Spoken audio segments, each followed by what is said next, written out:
It is Tuesday, It is the Tuesday. 22nd day. of September. Trying to bring in a maraga. And it wasn't thing the here. day that was the day Earth, Wind, after. and it wasn't the day Earth, Wind, and Fire sang about. Oh, it's not. No, that was the previous It's day. the morning after. No, oh yes, well put, well put. But this is the day that we look at Maraga having done it again. Oops. He did it again. Oops. Mr. Maraga. Maybe not an oops. but Yeah, he has done it. Umze ataingia historia. Completely. Remember, the man is retiring. See, next year, isn't it? He's about to proceed on terminal leave in a couple of weeks. 8 weeks. Yep. I thought this job doesn't have extension. His retirement is early next year. Yes. So he goes on leave So I wasn't wrong about next And year. in a just couple of finishes. weeks. There's no extension. This job doesn't have extension. That's it. That's it. Oh, Yeah. that's not a good job, this one. His years are done. No, this job, we don't Unless have he changes his birthday. that's a bit tricky. The Huduma thing can't work. No. Uduma can help him at this point. No, it can't help him. Sorry. How are you, Ndu? Fine, thank you. How are you? I'm very well. Super duper. I thank God. Well done. No. City Muga. Hey. See as body they pepper you, city. Well, Pepe to you as well, but This is your cloth, not get part 2. as opposed to part 1? No, you don't Do you get see part pepper 2. or As in you pepper? then don't finish work for your cloth. Not yet. However, Oh, you never finish us. comma.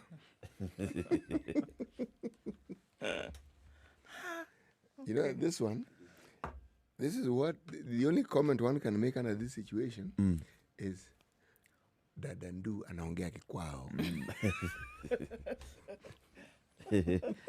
Anazungumza kilugha. Ehe, amenena kikwao. Bas. City, you look very good today. That shirt is... I have been told Naona uko na that shati statement mpya. that in the not too distant past, I was shabby. I didn't look good. Who said it? What do they mean? However, So you listened. I heard I'm being negative here. The fact that someone says I look good today doesn't mean I didn't look good yesterday. Exactly. This is true. But it is, if it was someone other than Eric saying it, that's what it would mean. Someone other than Eric in this room? Someone other than Eric, In this room. even in this In building. the world. But since it is Eric saying it, and Eric is a man of his word, then I understand his word. Do you guys need a moment? Okay. No. This isn't one of those situations where we are airing linen. No, we're just having a brotherly chit chat. Yeah, it's good. Una, well done. Well done. We have a lot to discuss today. We will be looking at Maraga. Has he reached for the hammer? Has he given the BBI a lifeline? Has he scuttled Parliament? Has he given the president a weapon with which to deal with Parliament? You know, something to dangle over Parliament? Has he given the president a grenade without the pin? Or has he given everybody one last thing to remember him by? Yep. Yep. So we'll be discussing that. We'll be joined by MP Millie Odhiambo, and we'll also be joined by a commissioner with the Gender and Equality Commission, Priscilla Nyokabi, whom we spoke to last week about this particular issue. Yeah, so we'll be revisiting. We shall revisit. Yeah. Then we'll also talk about Google and its operations in the country and what it's doing to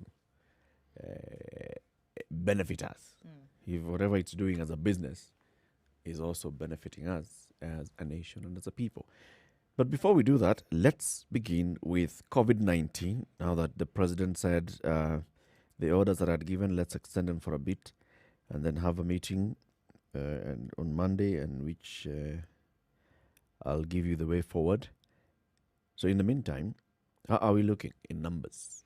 Well, Rashid Aman, CAS Rashid Aman, Dr. Rashid Aman yesterday, told us that 98 positive cases out of 1,644 samples brought the cumulative number of positive cases in the country to 37,079. And he also noted that Nairobi and Mombasa counties continue to record the highest rates, with a total number of 100,000. So with the number of positives. So now the highest number of positive cases against 100,000 people, right? So on that number, Nairobi and Mombasa were the highest, and says that they've maintained this. So also said that 62 people had recovered from COVID-19, including 44 home-based care, with a cumulative number of recoveries standing at 23,949. And the death toll, unfortunately, rose to 650, with 2 more deaths announced yesterday. So that's what Kenya's looking like, just over 37,000 cases. And again, everybody continues to talk about the fact that there's a decline in the number of COVID-19 positive cases in the country. So from that, it could be that Kenya has begun to flatten the curve. However you choose to interpret that is up to you. Okay. Let's look at the rest of the world, where 31,480,517 cases is what the global tally looks like. 969,290 deaths, 23,109, 592 recovered. The United States still continues to record high numbers, with 40,000 cases yesterday. Did you hear that? 40,000 cases in the United States yesterday. Taking them to 7,046,216, with 204,506 deaths. UK? The United Kingdom, remember, they kind of did what Tanzania did. And they said, okay, we're still going to continue, collecting these results, but we're not going to make it public on a daily basis. How's that worked out? Well, 398,000 cases in the United Kingdom, with 398,625, with 41,788 deaths. They're not talking about active cases. They're not talking about those who've recovered.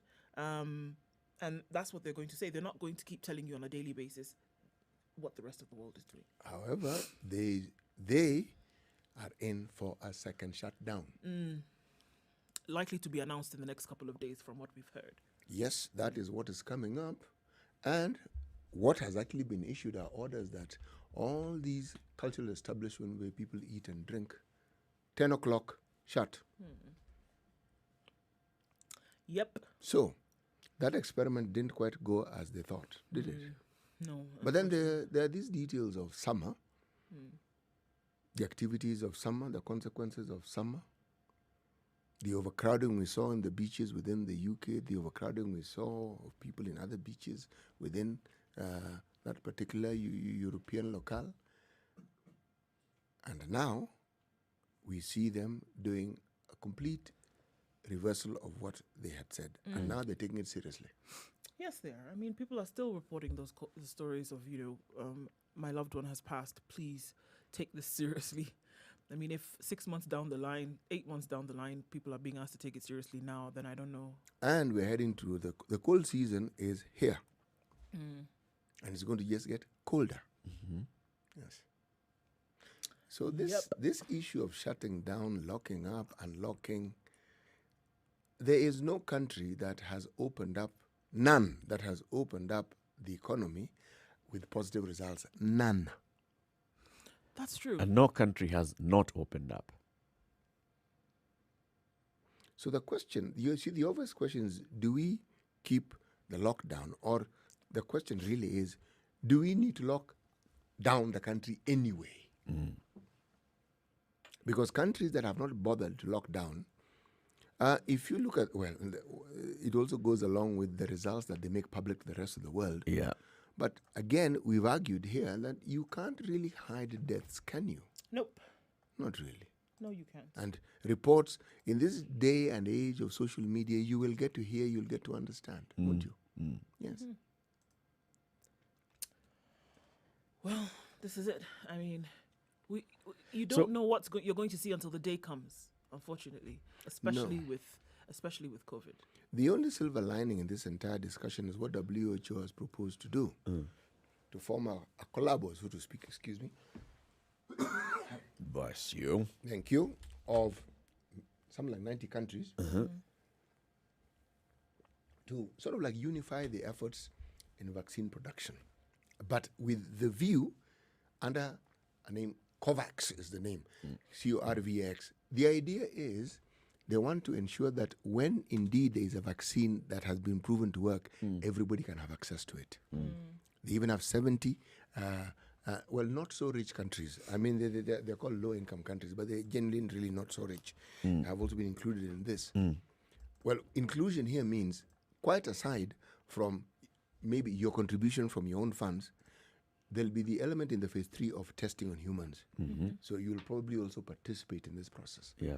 It had been there, but it had been an initiative that had been brought forth by smaller groupings of research organizations together with pharmaceutical companies. But now, WHO has stepped in.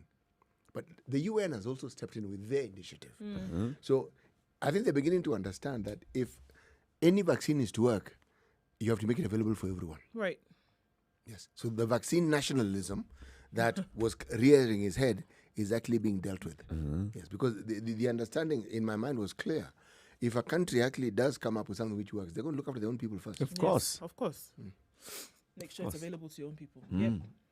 So now we'll get everybody, at least we'll have a chance, a shot at getting the shot. Yes, but also of interest is that with all these vaccine trials that are going on, believe me, by the time you actually arrive at one which genuinely works and meets the stringent standards that are required by WHO,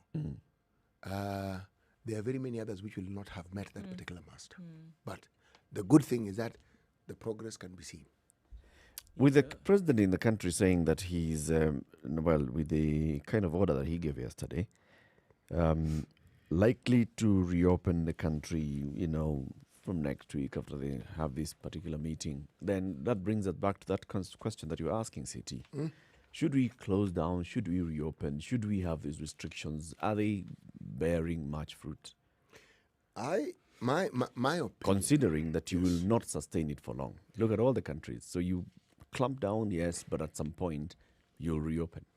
My opinion, based on just observation, which of course is a primary source of data collection, just observation, is this. If the understanding of personal responsibility coupled with an enabling environment, I'm saying this, what enabling environment am I talking about? The availability of water, safe water, and then the availability of soap. It doesn't have to be free, but it's reasonably priced soap. Yeah. If we understand that you can get people to take care of themselves, because this is really at the heart of it, then the issue of do we have COVID, don't we have COVID, stops being an issue. Yeah. When people say there's COVID or there's no COVID, it's they wanting to do what they want to do. And so with a clear conscience, declare that there's no COVID. So you don't have to worry about COVID. And you see, the declaration doesn't nullify the existence of COVID. It doesn't. Whether you shout it. But what I personally find alarming, truly alarming, is that the news was, it appears like the numbers are going down and there were reasons given. The understanding, we have flattened the curve. We have flattened the curve. Now we can reopen. Second understanding, there is no COVID. Now I'm thinking, when did we arrive at the point when this country was COVID-free? There is no country in the world that is COVID-free. But that's the understanding. And people tell you, I've been told this by COVID dementia. Three people. And, I was gobstopped. I didn't know what to say. COVID dementia. Because now COVID is over, I'm now... COVID is over. That's the understanding. That's the understanding. Yes, it's over. It's 6:15. This is a Situation Room, Kenya's biggest conversation. Live stream is up, www.spicefm.co.ke and SpiceFM KE on YouTube, Facebook, and Twitter. Good morning, Joseph Hightowers. He's saying he's listening in from Kisumu.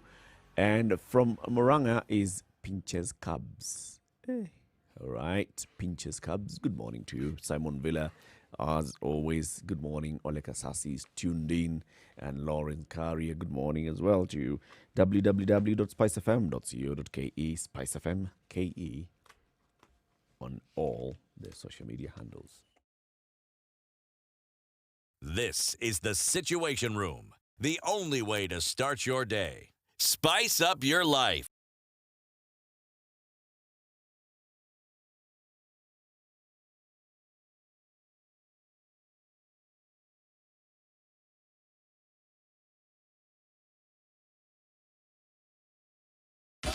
"24/7 around the world, non-stop. This is Spice FM. As the world changes, so do we. We adapt to our situations to bring out the best in us. This is why the Standard Group and Oxford University Press East Africa have partnered to bring you Tutor Summer Online. For just 10 shillings, you have unlimited access to the reputable source of revision materials conveniently. All you have to do is log into tutorsoma.standardmedia.co.ke and make the most of the time for all students, including candidates for both primary and secondary schools. So, as we stay home, we keep dreams of future successes alive while making homeschooling an achievable reality together, effectively. Tutor Summer Online. Log in to success. A partnership between the Standard Group and the Oxford University Press East Africa.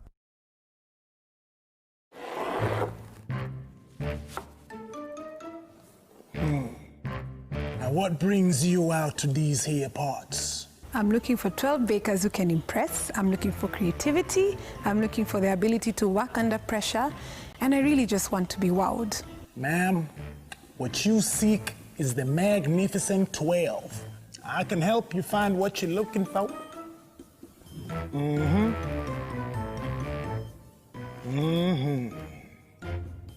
The Great Kenyan Bake Off, brought to you by Unga Limited, inspiring a nation to bake.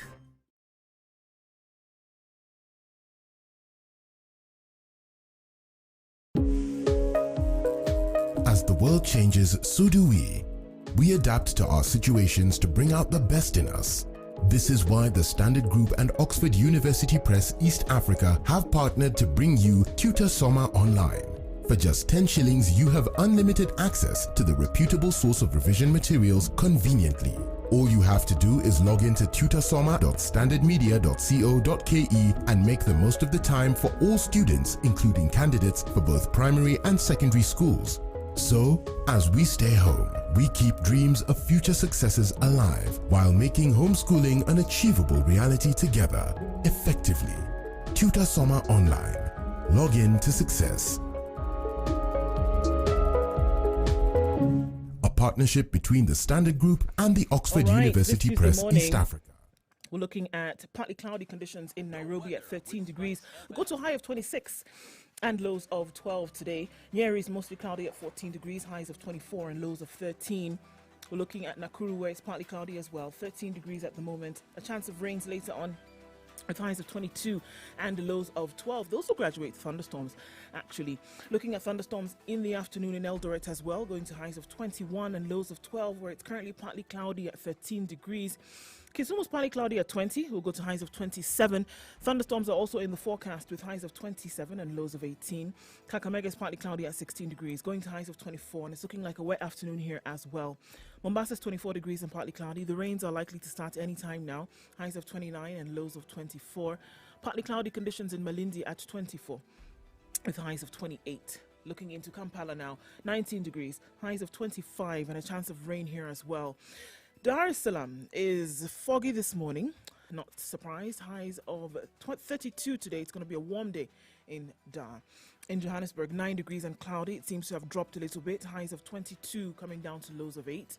Lagos, the rains will continue today. It's cloudy at the moment and the drip drop is about to start anytime. Highs of 28 and lows of 24. Let's look east in Beijing, where it's 24 degrees and mostly sunny. We'll go to highs of 26 and lows of 17. Clear skies in London at 14, going to highs of 25. And in Paris, it's clear at 14. Sunny conditions started to last the whole day with highs of 26 and lows of 13. Finishing things off in New York, sunny conditions on Monday night, going clear till 19 and lows of 11 when everybody wakes up.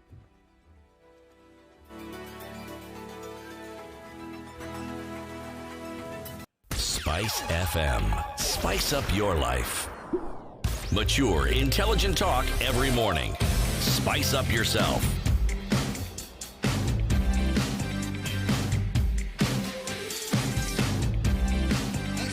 Mornings done right. 94.4 Spice FM, 21 Nairobi. minutes after 6, CT Muga. Today's proverb. Anger and madness are brothers.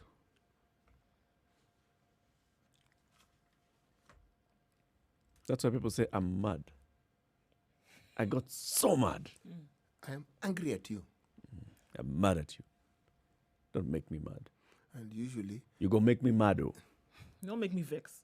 Or make me vex. man, All right, so now anger, madness, told you and there's some vex. languages that are so similar to the English language. See, vex, good word. And it's Nigerian. Oh, please. It's English. It is not English. It's just that we've, cooked it a little bit. You vex it a little bit. Yep.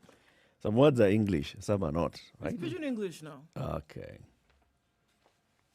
The root is English. How come we don't have pidgin English in this country? I don't know. It's not an East African Come, we thing. don't have what? Pidgin English. You have Swahili. We have Shang Swahili. It's colloquialism. That's and all we have, it is. And we have Luo. It's it's colloquialism. You have it in Kenya.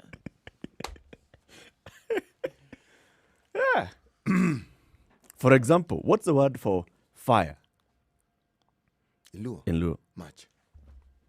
Match. How do you light a fire? What do you use? A match. There. You don't need pigeon. We have Luo. No, but it's colloquialism. Like, it's today, Eric and CT. Okay. All right.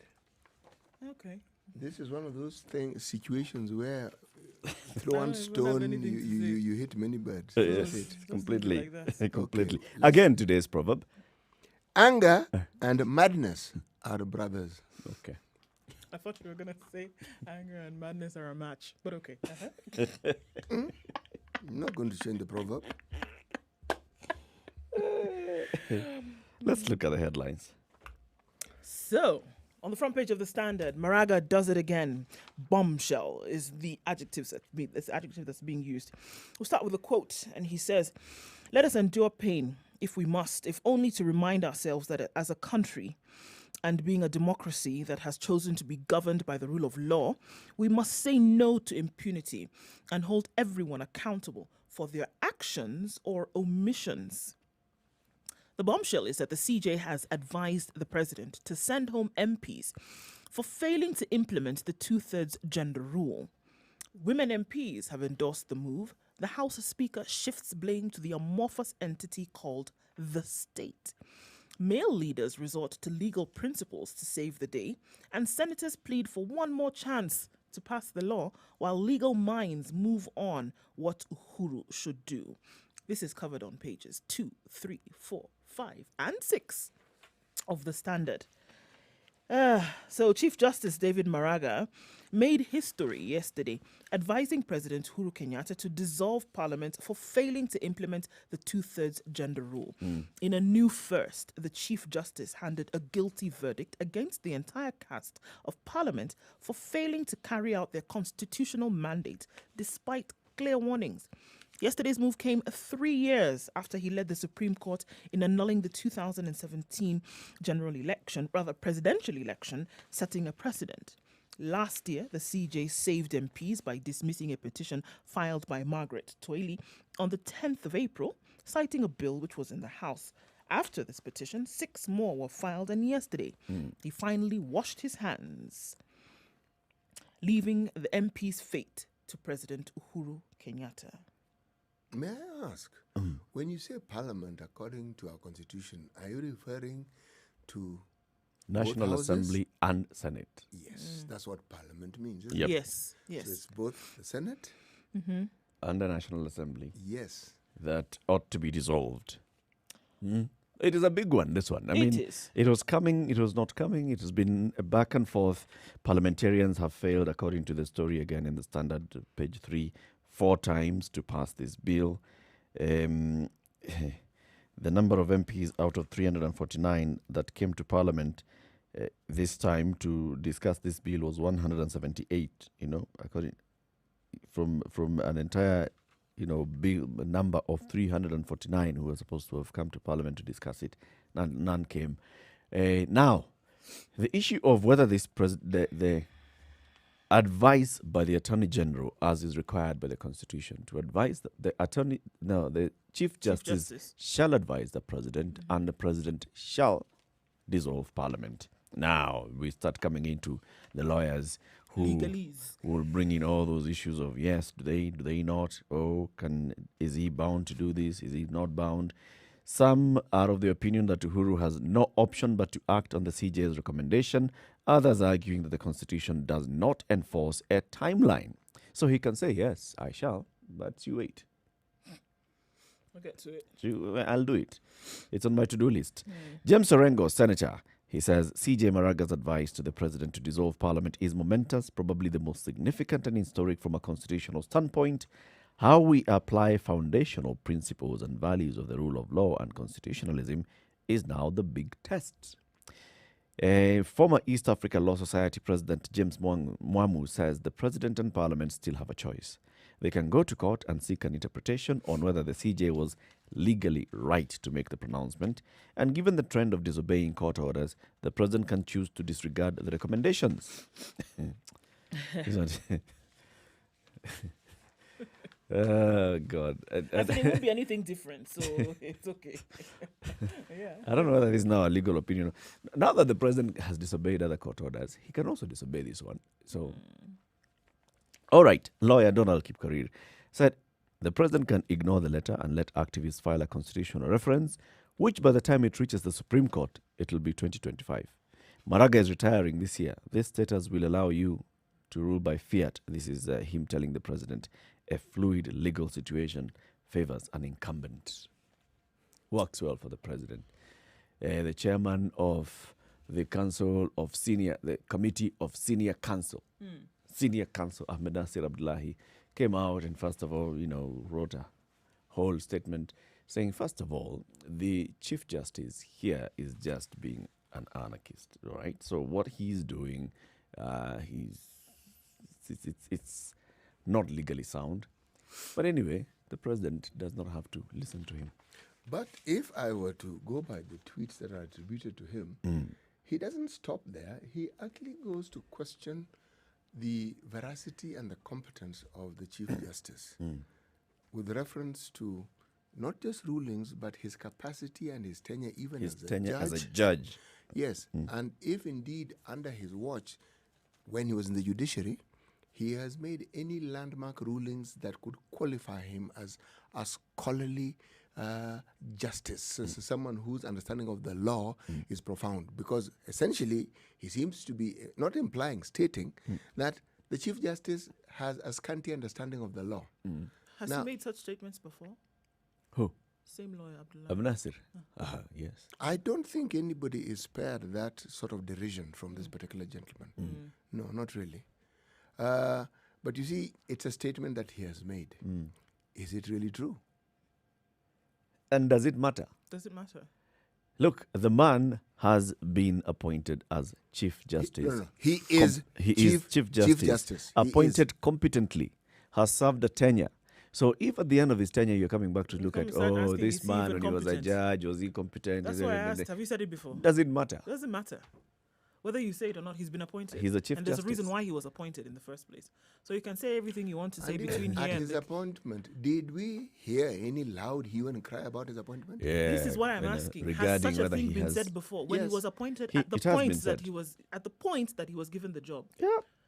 It has been raised. by this individual? But it has been raised by other people. No, there were But- naysayers. There always are naysayers. There always will be. But was it sufficient ground to deny him the Deny position? him the appointment. And then secondly also, were they specific as to the shortcomings that they kept alluding to and saying, it's like this man failed his exams four times before he was even admitted to the bar. Or whatever it is. I prefer to take a positive attitude towards this discussion. We are being treated yet again to an understanding of our Constitution. But this thing that what we are hearing there amounts to nothing, it is false. You know why? The first season of devolution, there were attempts to dislodge certain governors. Didn't go anywhere. But the bell had been rung. In this second term, second round, one has gone home. There are others, 17 if you go to the number, some say 25, are facing situations that could actually get them into a position where they would actually lose their seats. It means that after that first attempt, the second attempt and the third attempt, when you hear or when you read of such a situation, it doesn't mean it is nothing. Yep. It means there is a change. You just don't seem to see where this change can take you. Yep. Because essentially, we have actually never had. Have we ever had a situation like this? Nope. No, we We've haven't. never had a situation like No, we this. haven't. No. And this is the Chief Justice himself. This isn't anyone else. The Chief Justice is saying, folks, my opinion on this particular subject, this is what we ought to do. Because it looks like there's an abrogation of the Constitution. And according to the same Constitution, when this happened, this is what we should do. Yep. So these fellows have failed in this very crucial duty. Let them go home. Yep. And the Constitution mandates me to do this. Yes. And this is what I therefore And that's do. what I'm doing. Bas. And it's actually, it says very clearly, this is what he shall do. When this and this happens, it's actually two It's lines. very clear. Yeah. This is what the Chief Justice shall do, and this is what the President shall do. So, Mr. President, I'm doing what have my shall. my shall, my bit, You shall your Now- and you shall yours. Right. Well, it's a time for another break at 7:27 Time to take a look at what's happening on the roads this Tuesday. It's still Tuesday. Wasn't it Tuesday? Like, It was Tuesday 33 minutes ago. It's still Tuesday. hi. There was also a Tuesday last week. Yesterday wasn't Tuesday. It can be if you want it to be. Yesterday. You just decide what reality you want to exist in. I'm It's feeling okay. like I've said Tuesday many times before. You have, in the course of the year, you certainly have. Every Tuesday. Like this week, I've said Tuesday. The week is only 2 days old. You know, you this realize. this working week began yesterday. So if you mentioned Tuesday several times yesterday, You might be one of the subjects of that psychological, If you guys remember the insist. topic we're Okay, discussing if you insist. yesterday. It's Tuesday, the 22nd day of September. actually, you It's really another do Tuesday. Need, you do need to take this thing a bit seriously because this repetition of something and essentially And then hearing sounds in your head. and then forgetting that you've actually said it and then repeating it again. Okay. All right, let's take a look at what's happening on the roads today. Tuesday.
Traffic.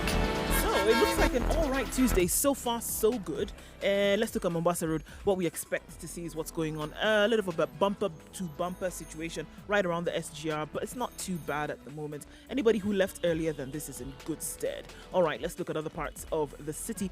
And on Thika Road, coming off the superhighway, getting into the CBD also is not bad. Kiambu Road is likely to be a sandwich, but we're gonna have a look at that later. Coming out of Westlands and then going towards the CBD also is looking pretty good. So you'll be able to move right now without too much of a hold up. In about half hour or so, we'll let you know what it looks like. But for now, guys, it looks pretty good. Trying to get in and out shouldn't be too bad. Let us know also if you do get stuck. The eastern and southern bypasses are up and open to and from Thika Road, getting into the CBD via Langata Road as well. You should be fine. All right, let us know if you do get stuck or you find an alternate route for somebody who could use that. Spice FMKE, that's how you can reach us on Twitter.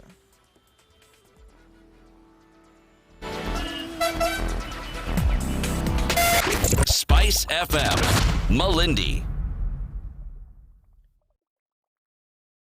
Mature, intelligent talk every morning. Spice up yourself.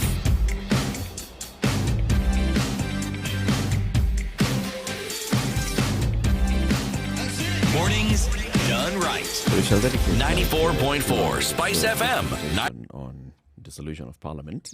So let's move on to other headlines. Okay. Sidio. So, can I give you? Yep. By the way, that headline is on 3 papers. Star, It is. Daily, It's everywhere. It's Standard. everywhere. Yeah, no, Business Daily Business. don't have it. Okay. But the other The 3 people has it. headline. Got it. Yes. So Maraga has made headlines again. Good for it. Swiftly moving forward. Okay. Swiftly moving forward, and what will be left behind? Uhuru's going to leave a 9 trillion shilling debt. There will be little borrowing space beyond 3 years, which implies that this will be the first crisis for the next president after President Uhuru Kenyatta. The national debt is projected to increase by 750 billion shillings in the next 10 months. That is at the rate of 2.6 billion shillings a day. At this rate, Parliament budget experts estimate that by 2022, when President Uhuru Kenyatta leaves office, the debt would hit 9.2 trillion, more than 3 times the total annual budget. They anticipate little borrowing space beyond 3 years because of a statutory ceiling of 9 trillion, which implies this could be the first crisis for President Kenyatta's successor in 2022. It is estimated that the national debt will pile up to 7.5 trillion by June next year, up from 6.6 trillion this June, according to the latest Parliamentary Budget Office report. As at June 2022, according to the report, the national debt stock had reached 6.6 trillion and will likely hit 7.5 trillion by 2021. The increment has been attributed to the impact of low generation of domestic revenue, largely because of disruption in business by COVID-19 and pressure from expenditure on ongoing programs. Okay, so yeah, that's what's going to happen. So it'll be 9 trillion by the 9 time trillion. by the time this term is over. Yes. And where's the problem? I was waiting for the problem statement. No, it's just that the incoming there's no issue. The incoming president is just going to have a 9.2 trillion shilling issue to deal with. That's all. No biggie. It's as if it's a president's issue. The incoming president shall have. How about Kenyans will be, Saddled with a 9 trillion excess shilling taxes. debt, details of which they are not aware of. on many of expenditure, which they are also not aware of. Yeah, many of these loans that have been taken, and people keep asking those questions. For example, is that office in the Treasury that is in charge of debt management, is it aware of the deals that have been signed? Remember, the discussion around it has been that this ought to be an independent office, like the Auditor General's office. Yep. Because so long as it is within Treasury, then you have to question any sense of autonomy that it may have, and yet it requires that autonomy for it to actually fulfill the mandates of its functions. To be properly functional. This is where now representation really goes south. Okay? Why do we say south as opposed to north? Nonetheless. Things are going down. When it's up, it's good. Down is bad. Okay, that sounds like a rap line. Up is good, down is bad. Because the 9 trillion is a representation issue. See, and why the president's name has to be mentioned is he's the one who's represented us in ensuring we get that 9 trillion. Yes. So now the issue of the burden and the carrying of it now follows. Yes. But this is what happens when representation is actually not for your good. But you'll be told it is for your good. It is for your own good. That you owe this amount of money as a nation and that you're going to have to pay. Yes. For your own good. It is for your own good. And it's important that you pay. It's important that you go through these things. Okay, now, a statement that actually caught my eye in the daily Business Daily.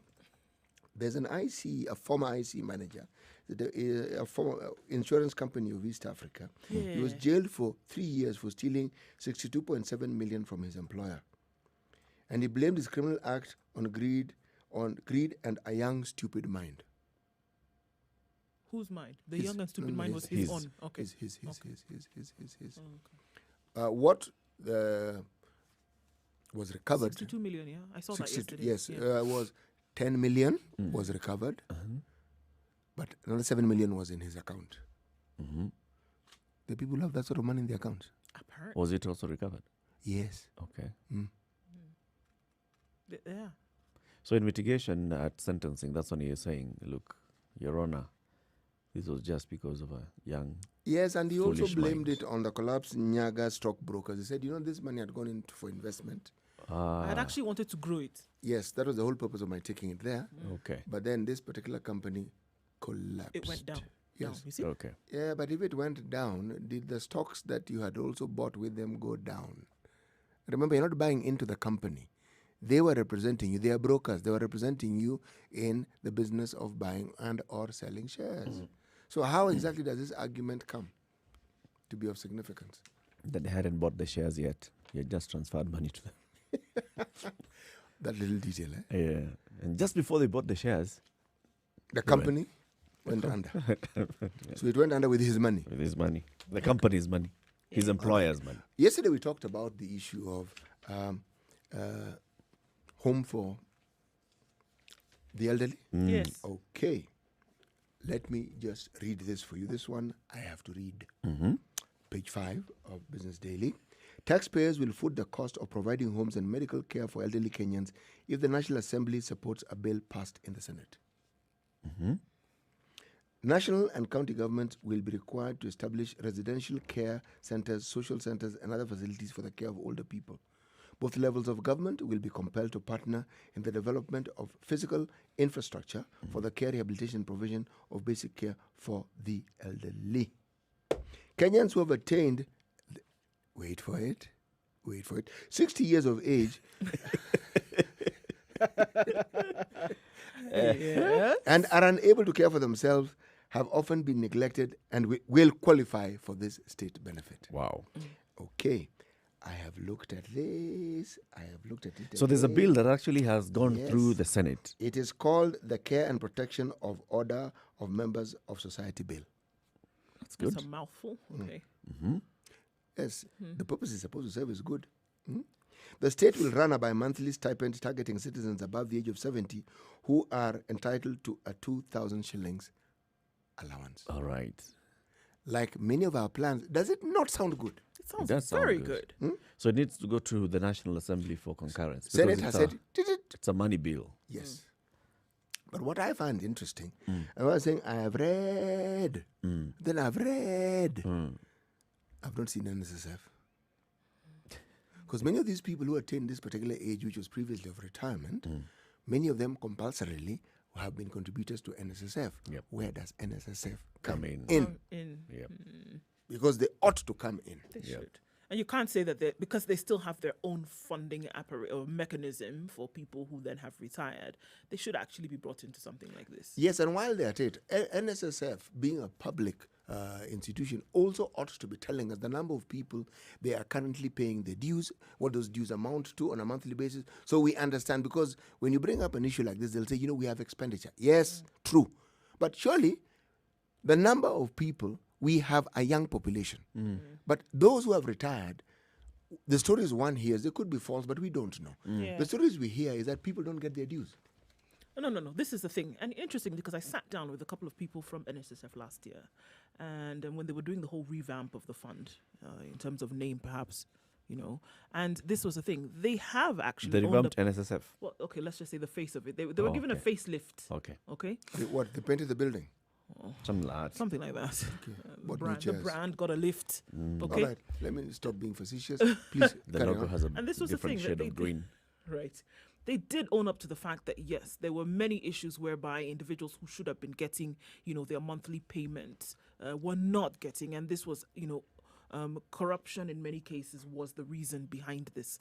And they were, like NHIF, trying to deal with this at once to make sure that, everybody who was on that payroll, as it were, gets their money within the next 18 months. So we're looking at this year for a rollout of something like that. Yes. So trying to put everything back in order. Again, corruption being the reason behind why some of these monies would disappear. Money never disappears. Theft by servants. It is taken away. This money would not go to the individuals for whom it was meant to. However, this particular bill is now under scrutiny by the Labour and Social Welfare Committee, and the Speaker of the National Assembly has instructed that the committee is requested to consider the petition and report its finding to the House. Okay, so we wait and hear. But there's an Wait aspect. for what? They're going home. What do you mean? We're supposed to Parliament send them. is being dissolved. Yes. Parliament is being dissolved. So this story, water, drink, gone. The bit that I liked about this one here, this particular law, the bit that I liked about this law is where the petitioners, the people put across for this particular petition, they want citizens to provide for their elderly parents. And failure to do so, they sure. It's okay, don't worry, carry on. Match. I did not drink champagne. It's okay. Failure to do so, the said individual should be convicted. If you don't take care of your elderly, They want this included. so it shall be compulsory. If you don't look after your parents, court. Now, what I wonder is if they jail you now, the possibility of So that parents who- being So taken the thing care again, of. the who's- parents will not be taken care of. So Well, maybe they just said convicted. So convicted means probably they'll enforce you community service. To do this. something. And community service now will be your parents. All right. All right. Go back and take care of them that which we had arrested you for not doing in the first place. 13 minutes to 7. Let's take another break and then we'll be back looking at other headlines. This is a Situation Room. Kenya's biggest conversation. Dr. Emeje Moses says Kolanya Teso is locked. Kindly extend my greetings to Madam Elizabeth Onyango. She's also listening while in Musanda in Mumias. Okay. Salamu zimfikie Madam Elizabeth Ni Onyango vizuri sana. akiwa Musanda Mumias kutoka kwa Dr. Emeje Moses. Ujumbe Spice FM ni nusu ya kuonana.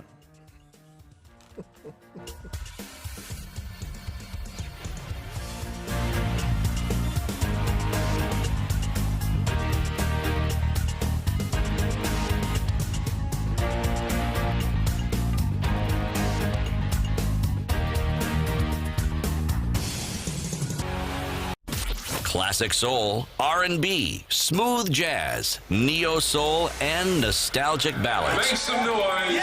You're listening to Spice FM.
Sugar and spice and everything nice, everything nice. Spice FM. Mature, intelligent talk every morning. Spice up yourself.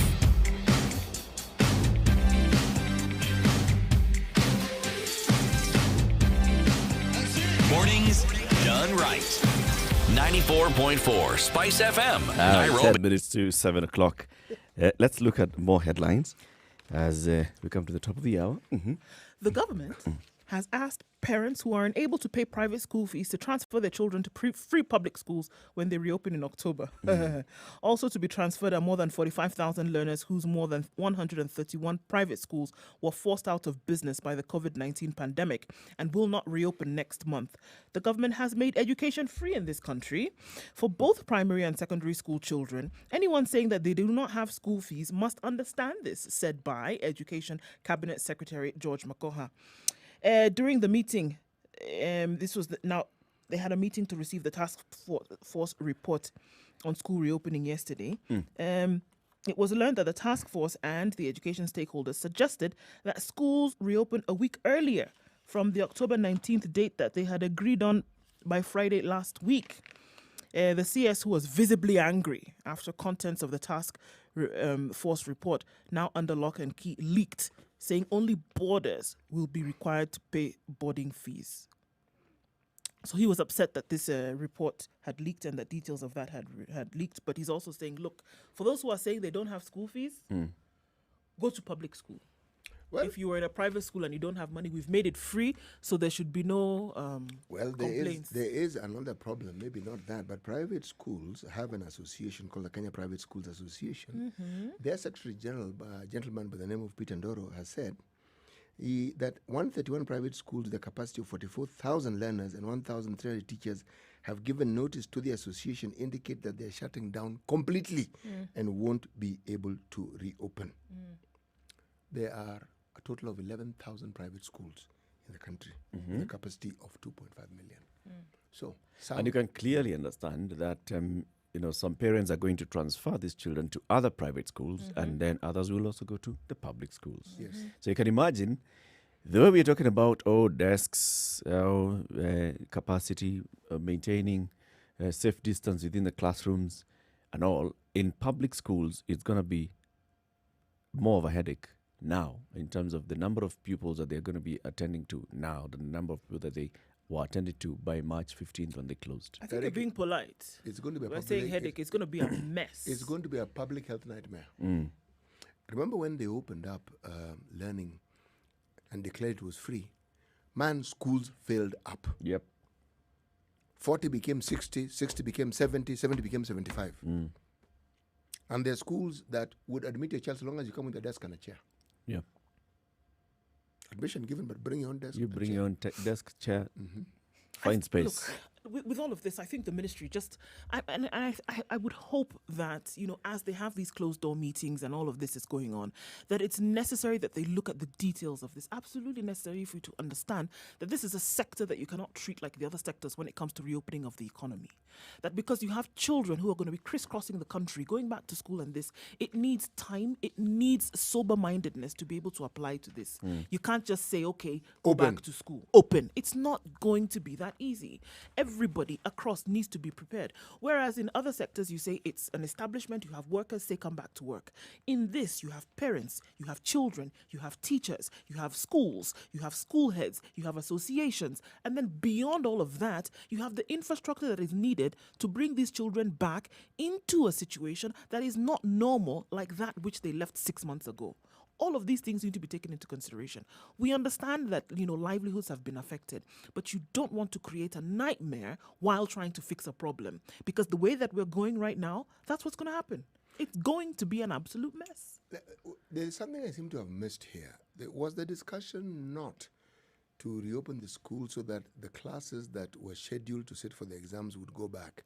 This is one of the recommendations. That is the plan. Yeah. But the conversation I'm hearing is that we are opening schools. When you hear that, it means every child who is of school-going age will now go back to school. This is the problem, you see. That's what I'm hearing. With the recommendations that were made a couple of weeks ago, it was nothing has actually been announced. Nothing has been announced. And that's what I was telling you yesterday. If you look at all these stories, they'll have this It could be, telemarks. it may be. For example, today's story in the Standard, first students report to schools on October 5th. This is reported speech, and it's not actually reported speech. It is the likelihood. It's not what was said. It is saying that it is likely that this team will advise the Ministry of Health, and the Ministry of Health will then advise the President that this is what we are going to do, and the government is going to accept that the first students will report to school on October 5th. I have an issue with the way we keep framing this kind of conversation, because it's like we are pushing a certain agenda. It has always been schools are going to open in October. Schools will reopen in October. Students are going to come back to school in October. Now we are saying first students may report to school on October 5th. See, we just wait.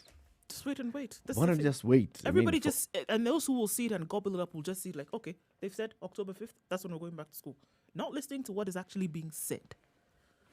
It's a whole different ball game altogether.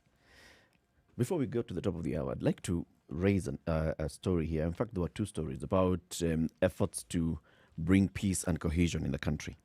Remember when we spoke with the commissioner with the NCIC last week, and we asked them, so apart from just issuing statements, what else do you do? And he told us, we go ahead. In fact, there's a meeting that they had held with the communities in Marsabit County that they had brokered peace there. Now, there was another meeting yesterday in Nandi where the NCIC was brokering peace. Peace initiative in the Western region received a shot in the arm after 5 counties signed a peace accord to end incessant boundary disputes. The signing ceremony yesterday at Tabolwa Secondary in Nandi County, the governors under the Lake Region Economic Bloc agreed to end the tribal violence largely caused by land conflict. These counties are Nandi, Kakamega, Kericho, Kisumu and Vihiga, which have been witnessing frequent boundary wrangles, and they promised to promote integration and cohesion. One meeting here in Western. Another meeting that was spearheaded by the CS for Interior, the CS for Land, the CS for Energy, the CS for Environment was taking place around the Mau area, which was bringing in the communities that CTU actually had told us about a couple of weeks back. Communities that have been wrangling because of eviction from the Mau forest. And now those communities, people are going back to where they had come from. And then there is now some serious conflict. Serious conflict. So the CSs went there and they met with the leaders of communities, including the Ogiek and the Maasai and others. Well, there's some Kipsigis, but let me explain something here, that people actually move across from even the North Rift and elsewhere to move to an area simply because you know that the land there is reasonably priced. So you sell yours knowing that I may have an acre, but I'll be able to buy maybe 5 acres with this. You know this, people who have been conned, because that's what it is, should not suffer the way these Kenyans suffer. It is actually wrong. Now, according to what I understand the law to be, ignorance of it is not an excuse. But the truth of the matter is this. The fundamental function of the government is to actually look after the interests of its people. These are Kenyans. They have problems. And it's real. And you can't say it's of their making in that they moved, but it isn't really entirely of their making, is it? No. So now? That discussion on land tenure has to be revisited.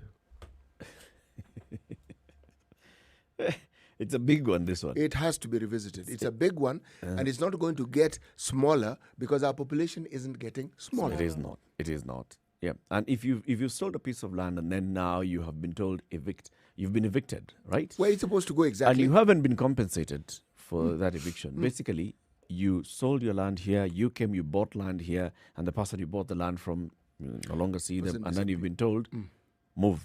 So what do you do? Where do you start from? And that's why you're seeing all this conflict arising in these areas, especially this particular area around the Mau. Those aren't wealthy people.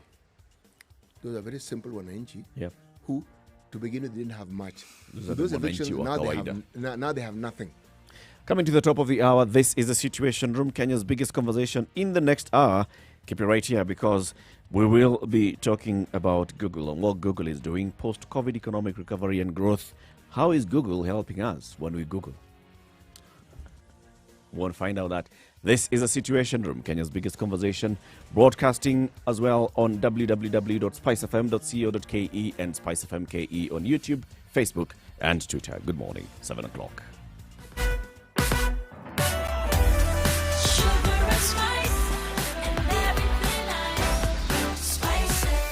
Spice up your life. Spice FM, Nakuru. Traffic.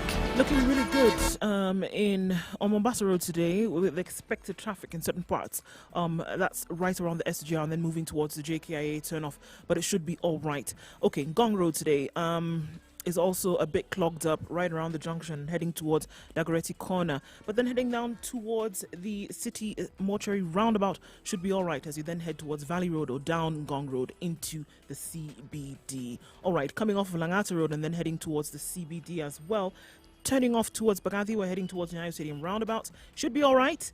Then from Uhuru Highway at the roundabout of Nyayo Stadium all the way to Westlands is what we expect. Bumper to bumper situation. Coming off of Thika Road, the Thika Super Highway at the Pangani Underpass as you come off of Kiambu Road also looks good. However, Kiambu Road as usual this morning, is a sandwich. You're going to have to be patient there if that's where you're stuck this morning as you then try to join the highway after that. All right, so most parts of the city looking pretty good. Let's take a look in half an hour and see how that may have changed. You get stuck somewhere, also do let us know. Spice FM KE, that's how you can reach us on Twitter.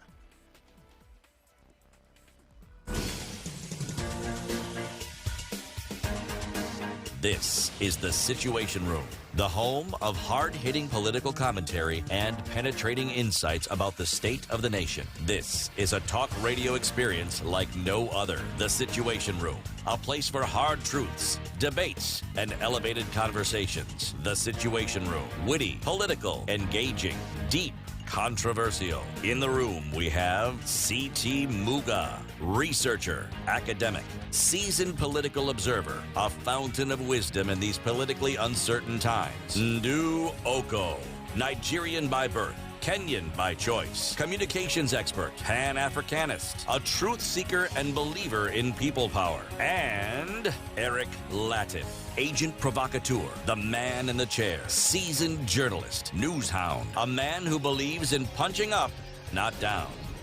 This is The Situation Room, the only way to start your day. Yes, it's the best way to start your day. This is Kenya's biggest conversation on this second Tuesday of the week. Stuck on Tuesday. I still feel that we have done another Tuesday. It's the 22nd day of September 2020. In the room, of course, is C.T. Muga, Nduoko, and Eric Latif. C.T., let's start off with today's proverb. Anger and madness are brothers. Remember, you know these African sayings are So say really siblings. gender insensitive. I was about to ask you. I never hear, I've not come across anything about sisters. No, it's, okay, let's go again.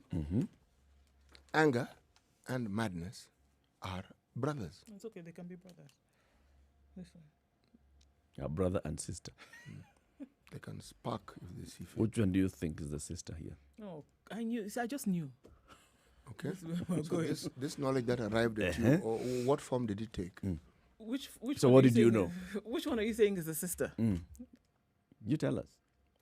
Is it the anger or the madness? No. We need to be comprehensive in our approach here. And we need to be fair. I would say it's a bit of both. Wow. Anger and madness are brothers.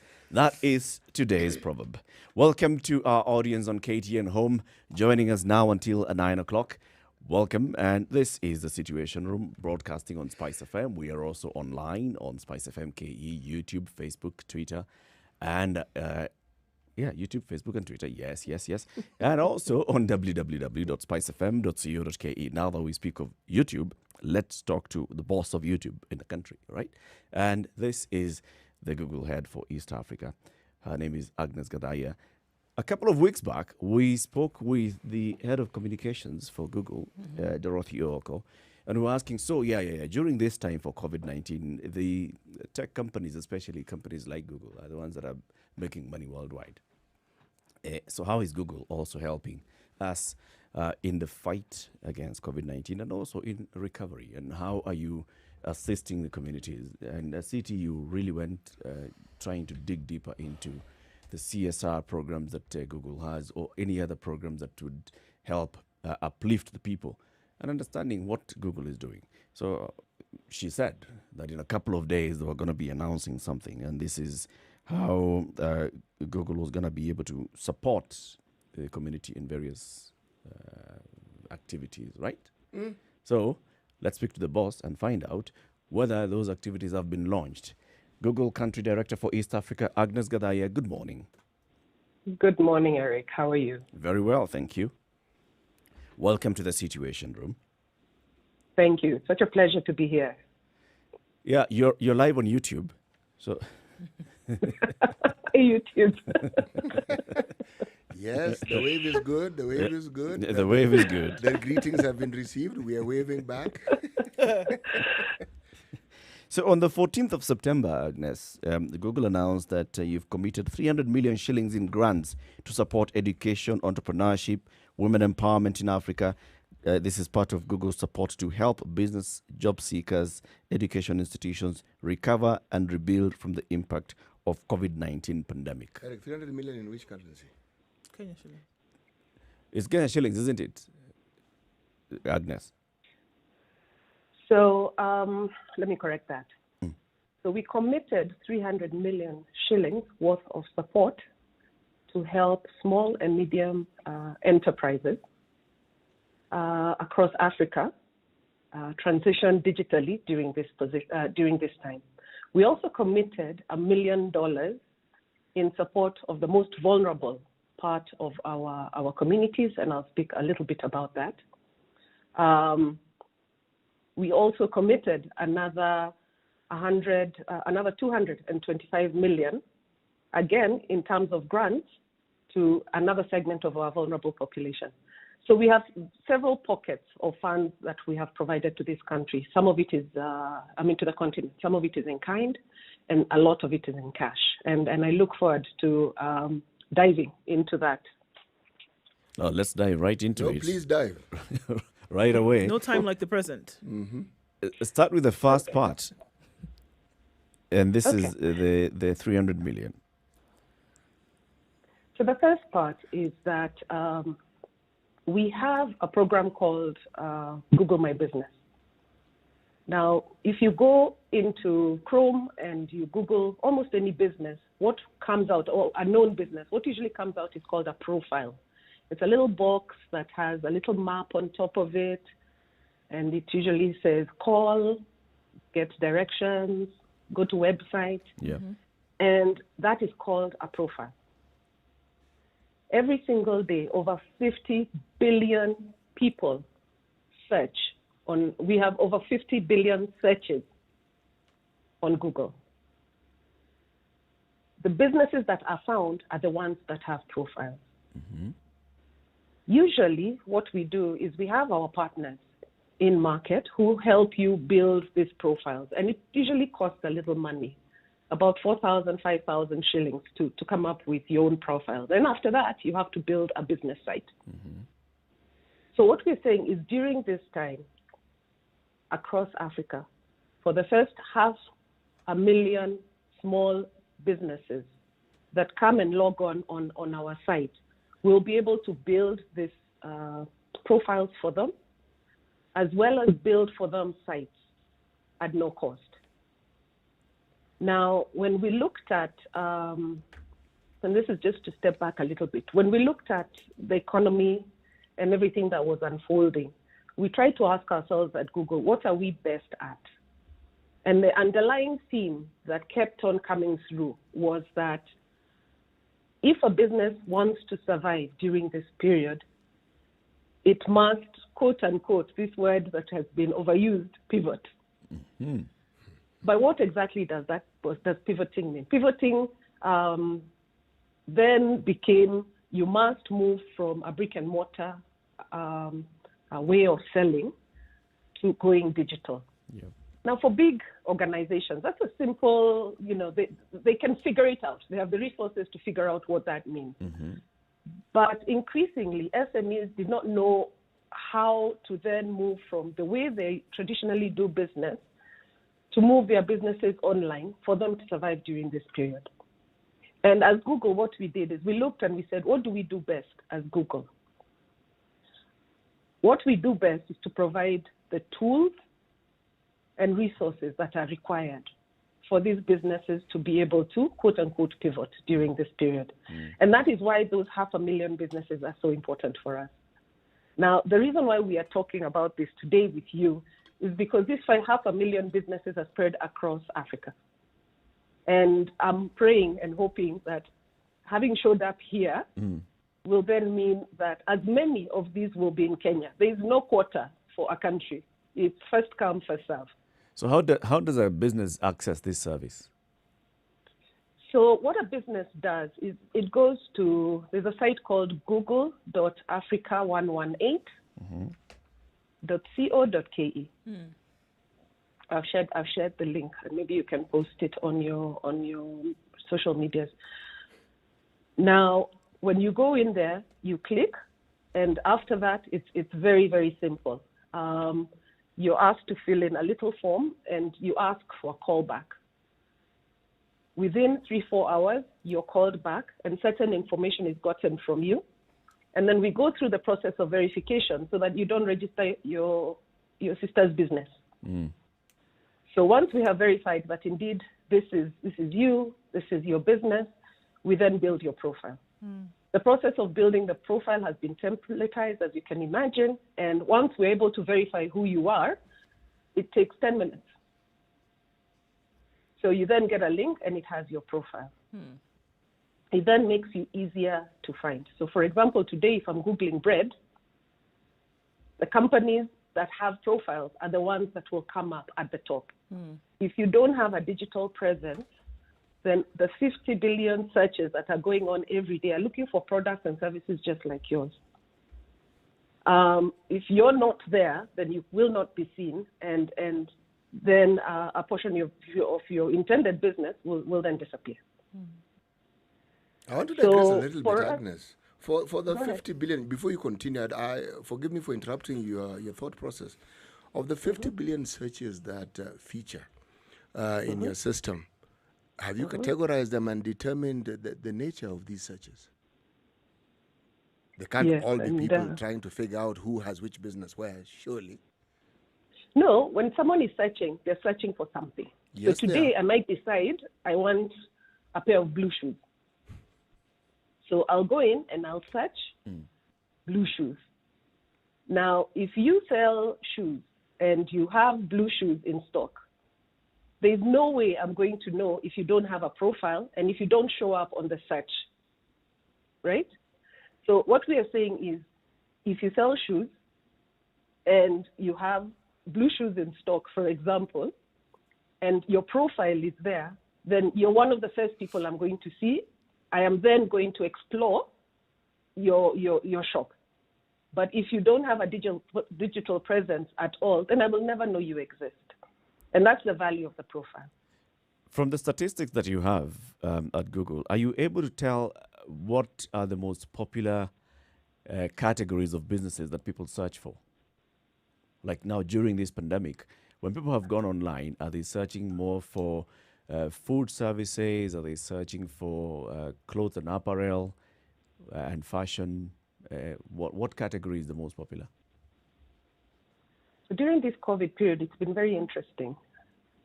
Most of the searches, or the number one search, has been around how to cook. So how do I cook this? How do I cook that? And a lot of the content creators we have seen emerging during COVID are people who look like you and me, who know, for example, how to make chapos, which I don't. So you'll find, because I'm staying home more, I'm in the kitchen more and I'm cooking more. But most of the searches, or the number one search category we've seen, especially in this region, has been around how to cook and how to cook different. So, for example, yesterday we were presenting somewhere about a company that's involved in potatoes, crisps, whatever. And when we looked at all the research that we had, the number one searched thing in Kenya was how to make masala chips. So during this COVID period, a lot of people have reconnected with their kitchens, and it's emerging and pulling through as the most searched category. Even without COVID, are you seeing, or would you not have seen that in terms of support that Google would then give to companies, that it would be on the digital platform to get more businesses in Africa seen, to get more businesses in Africa then compatible with global trends now, when we see that more people are shopping online, more involved in e-commerce and things like that? Would it be that you would then give support with or without COVID? So Google has been in country for 11 going on 12 years. So Google has been in country for 11 going on 12 years. Our investment history in Kenya has been very consistent. Some of the things we have done is we have developed or have trained developers in this country in total, we had a goal of training 1 million developers in EMEA. In this country, we've managed to train over 30,000 developers, and these developers have gone on to work in tech across the world. Now, another thing we have done is we have gotten partners closer to the ground to be able to make these digital assets available to Kenyans. So as I mentioned before, for Google My Business, the company that is implementing this on our behalf across Africa is a Kenyan company. They're called Africa 118. And what we have done over time is reduce the cost of access to about a minimum cost of about 4,000, 5,000 shillings per business. During this COVID period, what we've decided is to zero rate that cost of access. So that is the difference. It is not that we are only intervening at this point. It is that at this point, we are being extremely purposeful about exactly where we are putting our money and where we can make the biggest difference based on our mandate. Tell us a little bit about the investment or the participation Google has had in education in this country. So in this country, we have Google for Education, as well as we have Google Classrooms, and these are global programs. These have been running for quite a number of years. Indeed, 30 million children across the world use Google Classroom today. One of the things we have done here in Kenya, actually one of the things that Google did globally during this pandemic is to completely make it free for anybody in education to use the Google Classroom tools. Here specifically in Kenya, we started doing a lot of training. We have worked with about 30 schools. We have 10,000 students currently using Google Classroom.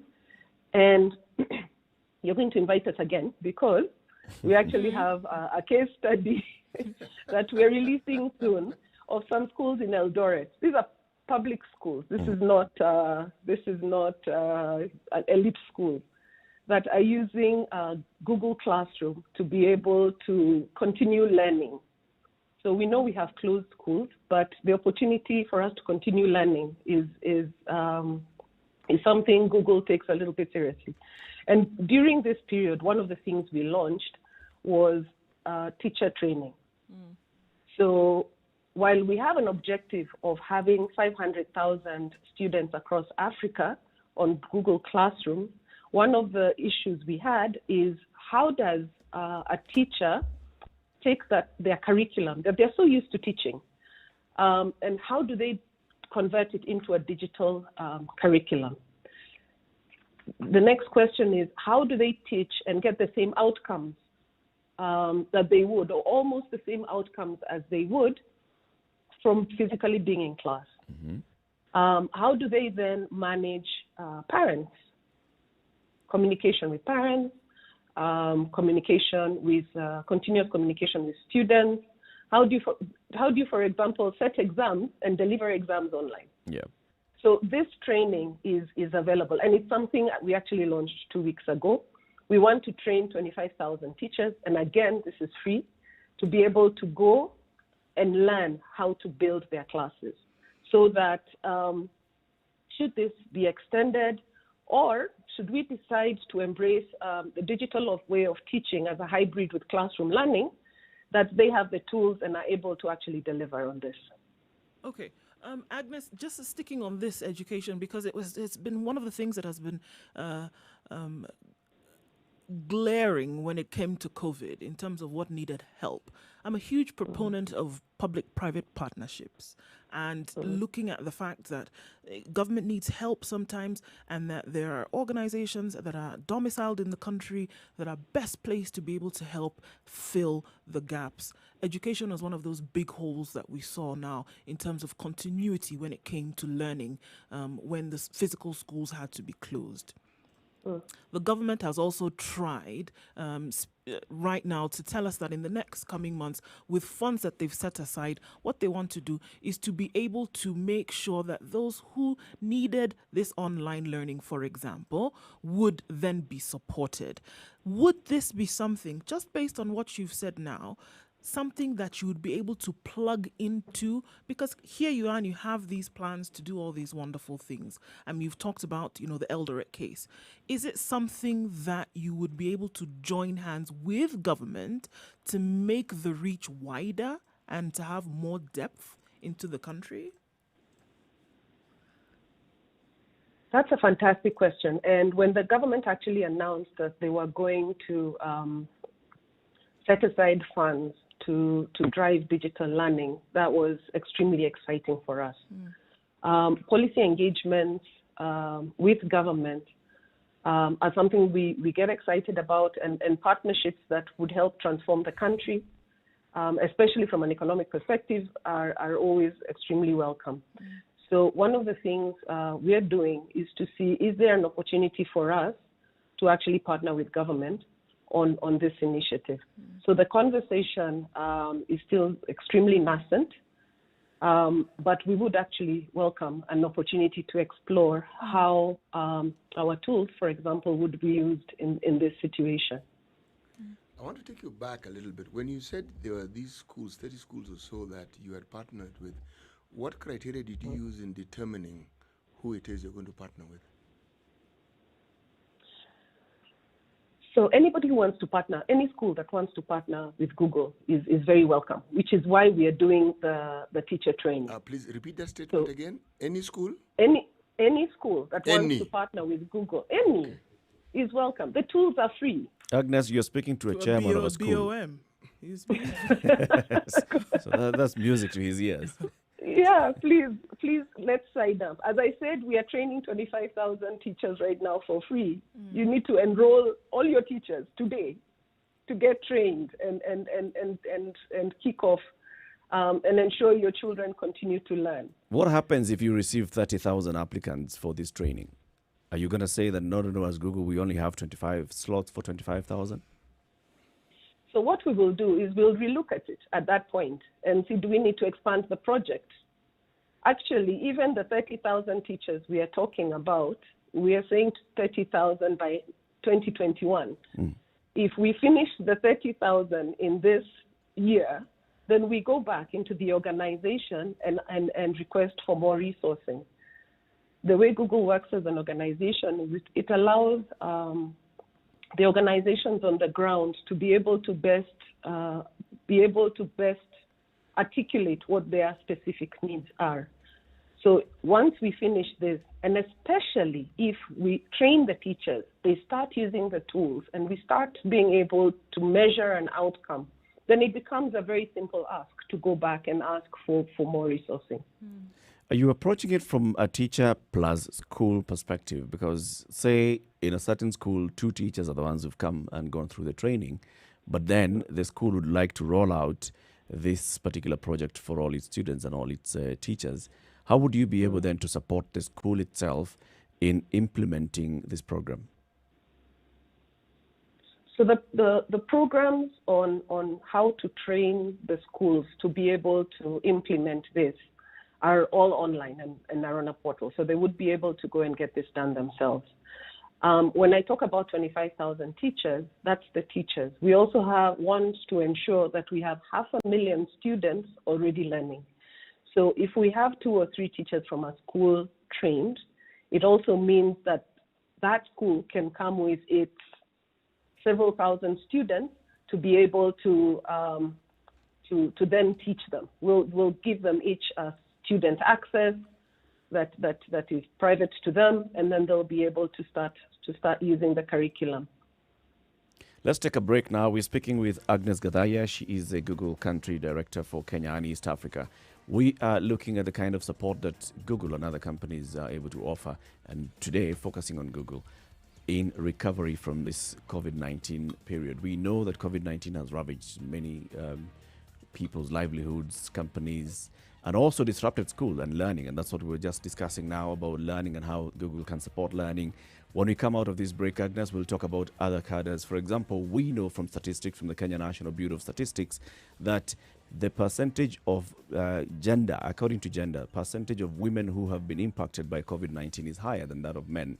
More women have lost jobs, more women have lost their income. Is there any kind of support that is being set aside, for example, by Google, in terms of training, in terms of helping them to set up businesses that is available to them? We'll discuss this when we come back. This is a Situation Room, Kenya's biggest conversation on Spice FM, KTN Home and online. 26 minutes after 7.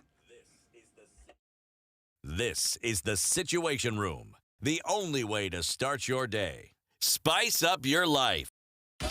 24/7, around the world, non-stop. This is Spice FM.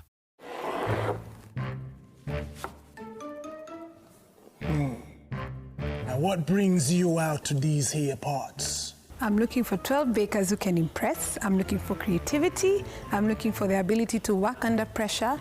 And I really just want to be wowed. Ma'am, what you seek is the magnificent 12. I can help you find what you're looking for.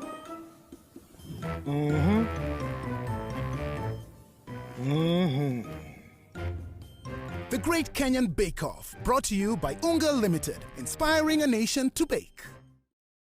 Classic soul, R&B, smooth jazz, neo soul, and nostalgic ballads. Make some noise. Yeah! You're listening to Spice FM.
The weather with Spice FM. All right, still partly cloudy conditions in Nairobi at 14 degrees, going to highs of 25 today and down to lows of 12. Nyeri at 15 degrees is mostly cloudy, going to highs of 24 with lows of 13. And partly cloudy conditions in Nakuru at 14 degrees, going to highs of 22 and a chance of thunderstorms later on in the day. Let's look at Eldoret, where it's partly cloudy at 13. We'll go to highs of 21 and also a chance of showers or rather thunderstorms here later. All right, what's going on in Kisumu? It's partly cloudy at 20. We'll go to highs of 27 and showers as well. Kakamega is looking at thunderstorms in the afternoon, going to highs of 24. It's currently partly cloudy at 17 degrees. Mombasa this morning, partly cloudy as it were, 24 degrees, going to highs of 29 and lows of 24. And in Malindi right now, partly cloudy conditions at 25, going to highs of 29 and lows of 24. Out of Kenya and into Kampala, it's partly cloudy at 19 degrees, going to highs of 25 and a chance of thunderstorms later on in the afternoon. The fog is still quite low in Dar es Salaam. It's partly cloudy conditions at 23, and the fog will be back later with highs of 32 and lows of 23. All right, in Joburg, it's cloudy, still at 9 degrees, going to highs of 22 and lows of 8. Still, the chill seems to have come back. And finally, for now, in Lagos, cloudy conditions at 25, and the rain will make its debut this morning, taking it to highs of 28 and lows of 24.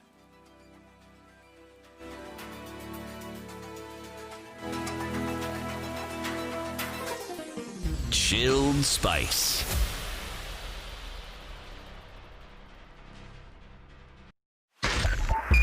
Spice FM. Nyeri.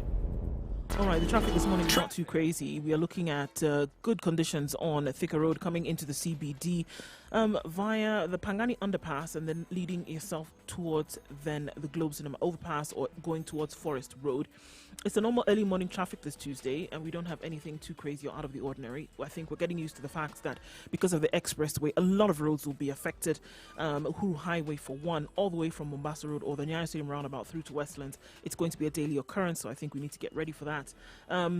The roads are still being sorted out on in industrial area, Likoni, Lunga, and then connecting with Joko Road because of that construction that's taking place there. Take that into consideration as well. So traffic continues to be an issue in those areas. Apart from that, shouldn't be too crazy. Spice FM KE, you get stuck somewhere, do let us know and we can see how we can help out or at least keep you company.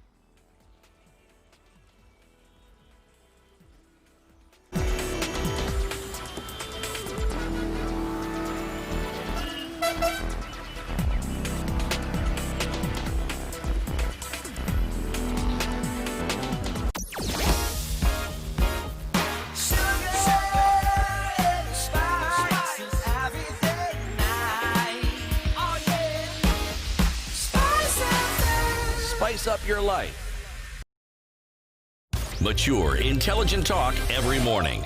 Spice up yourself. 7:30. This is Kenya's biggest conversation, The Situation Room, broadcasting on Spice FM, KTN Home, online on www.spicefm.co.ke, Spice FM KE on Facebook, Twitter, and YouTube. And on Spice FM, we're on 94.4 in Nairobi, in Malindi 97.7, Nyeri 90.9, Eldoret 96.7, 96.0 in Nakuru. Kisumu is 102.5, and Mombasa 87.9. This morning, we are speaking with Agnes Gadaya. She's a Google Country Director for Kenya and East Africa, talking about the support that Google is offering to various cadres, businesses, and other groups that have been affected by COVID-19. Just as we went into the break, Agnes, or talked about women. Women have been more severely impacted by COVID-19 in this time. Data by the government's Kenya National Bureau of Statistics indicates that women have lost more jobs, more income during this time. Is there any support that Google is offering to this particular group?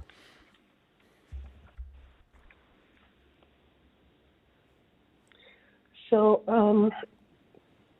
one of the things we've done is we've made a grant of about $1 million available to Give Direct. So Give Directly is a company we've been working on, an NGO we've been working with for many different years here in Kenya on quite a number of interventions. This specific intervention is to target 500 of the most vulnerable women. Give Directly is coming up with a way of targeting and finding them, and they're working with partners, for example, Shofco, to find these women. These women, one of the things that we're requiring of Give Directly is that they must be the ones, the poorest of the poor women. For example, the mama fuas who completely lost their incomes during this COVID period. And what we've done is we've come up with a program that 500 of these women are going to be identified. Once these women are identified, they're going to get 6,500 shillings for the next 5 months for their upkeep. They're also going to be put through entrepreneurship training, specific skills training.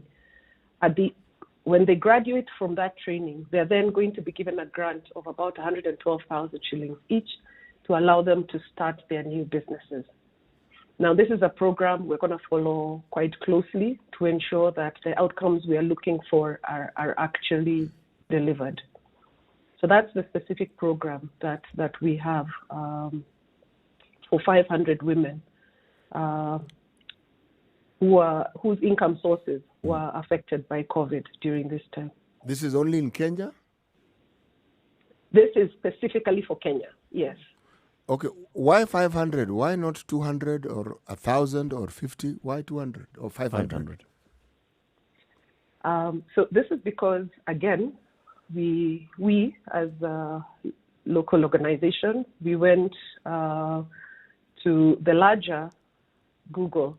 And the larger Google has a site called google.org that does CSR work. Now, google.org is supporting the whole world. So every country that has been affected by COVID has an ask of google.org. So what google.org did is they provided us with $1 million. But for that $1 million, they wanted a well-structured program where we're not just dishing out money, but where we have measurable outcomes. So rather than do 1,000 women or 2,000 women with that money, we said, why don't we do 500 who we can impact permanently and sustainably? And that's why we have 500 for that $1 million. And what outcomes are you looking to see? What We are will hoping- this success, what will it look like? Success will look like these women having enterprises and businesses that they can feed their families into the future. Businesses that will be able to withstand the rigors of I guess, the economic ups and downs that we usually have. We are working, or should I say Give Directly is going to work with another partner on training on very specific things. So things like dressmaking, baking, etc. And at the end of it all, the equipment required for this person to set up a sustainable business will be procured for them, and they'll be set up. Now, hopefully, with the enterprise, the woman will then be on her feet, be able to run her business, and be able to sustainably support her family. What happens with help and management? I think one of the words that you use quite often as we've been talking is support. And we also often find that even if somebody may have been given a seed in terms of capital or even training, thereafter, occurrences may arise where that business takes a beating. But the kind of support that they then require then is for management of funds that may be given to them, of management of their business. Is there after seed capital support? I want to say after sales support, but I'm not going to. But I mean after, after this capital has been given, is there support, kind of like hand holding that will take place thereafter? Actually, you're right on the money, because the reason, again, we have 500 and not 1,000 or 2,000 is to ensure that even after they are trained and they're given the resources, they are continuously engaged in terms of business principles, how to manage your business, how to ensure you have the right licensing, how to make business decisioning. So the hand-holding is going to take place for a period of time, even after they're kicked off on their journey as business people. And that's part of the sustainability we are talking about, where we are not just going to dish money and walk away, but this is going to be a journey. And then this is going to be a journey that we as Google are going to follow. Yes. You spoke of 6,500 shillings going to each of these recipients, the 500 women, over a period of 6 months. Is it 6,500 per month for the 6 months, or is it in total? It's 6,500 shillings per month for 5 months. And the reason why we thought it's a good idea to do this is because they then are able to free themselves completely to be able to attend the training. Right. So they don't have to wonder, while I'm in class, how am I going to get money to feed my children or pay the rent? So during that period, we will need them to be 100% engaged in the training. And for them to be able to do that, we figured that it's important for that 5 months that they actually get a stipend. Okay, you've trained them, they're successful, they're making money, KRA is happy. Then what? Then, what they say about training up a woman. We hope that they then impact a significant portion of the societies that they live in. You've understood where I was going with this. Now, do you have a plan to actually, should I say, benefit from this training that you've given these people so that they, in turn, can be a resource for other people? So we have no way of benefiting, but one of the things Google is known for is measurement. So if we are able to measure and see that the impact has had the ripple effect that we are looking for, then we'll be happy and we'll walk away. Have you mapped the kind of impact that you expect to get out of this? Say 500 women have received support, they've gone through business training, they're getting the financial assistance to start their businesses and the hand-holding to manage their businesses. How many other people are likely to be impacted by this particular project? So we are hoping that it will have a 10x effect in terms of if you have 500 women who you've trained, each of them has 3 or 4 children, plus an extended family, plus they're creating employment because of the amazingly thriving businesses that they now have. Yep. We're then hoping that there's a 10x effect where we would have actually touched 5,000 lives in those specific localities. Let's talk about the youth, because the other segment of the society that is really impacted by COVID-19, and even before COVID-19 in terms of job opportunities, is the youth. And when you talk about people who are tech savvy, also people just think of the youth. But there are very many youth who do not really understand how they can take advantage of all the tools that are available for Google. Is there anything that you would do to support them, to increase their awareness, to increase their, say, tech savviness?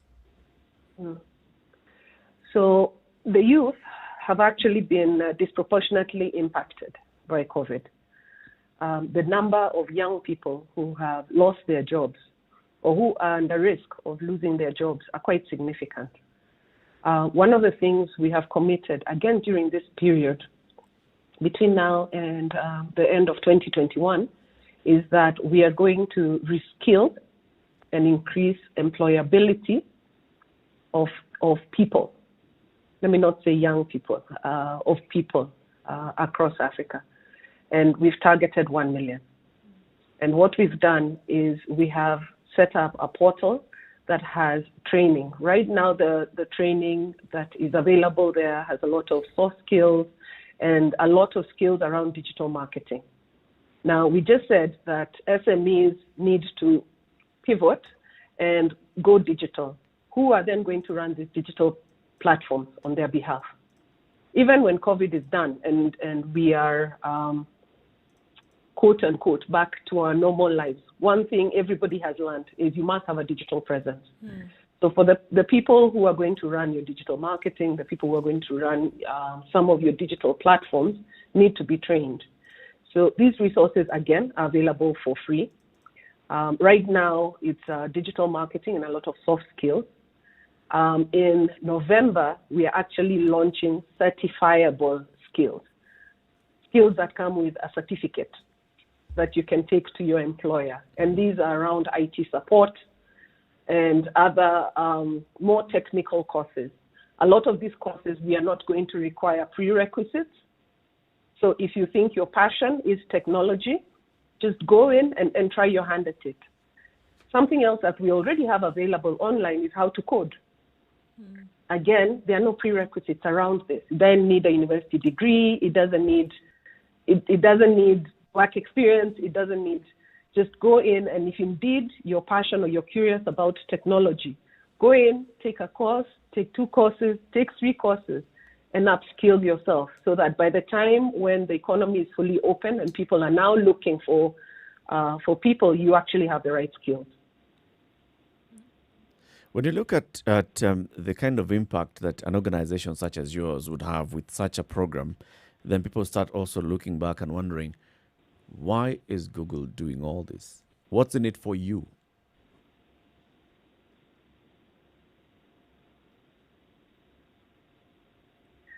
So Google is a citizen of this country. It's a citizen of every country where it operates, and it's a citizen of the world. What is currently happening across the world, we cannot sit back and not be able to jump in and help where we can. When you ask what is in it for us, our mandate as an organization is to make information available to everybody, everywhere. And this is the type of information that we think right now is most relevant for the situation we're currently in. So information around training and upskilling, information around how you can pivot your business and you can become digital. This is right now the most relevant information that we think the world needs today to be able to come out on the other end of this pandemic. Okay. Maybe I'll reiterate Eric's question. How then does Google benefit? Because there has to be something that Google gains from this, because all that good simply taking place Because you're a good citizen. and the good citizen doesn't gain anything really? So, truth be told, the specific programs we have discussed in no way provide us any revenue, any revenue, how do I call it? Opportunities. Any revenue opportunity or gain, right? How does Google usually make money? Usually Google makes money through advertising.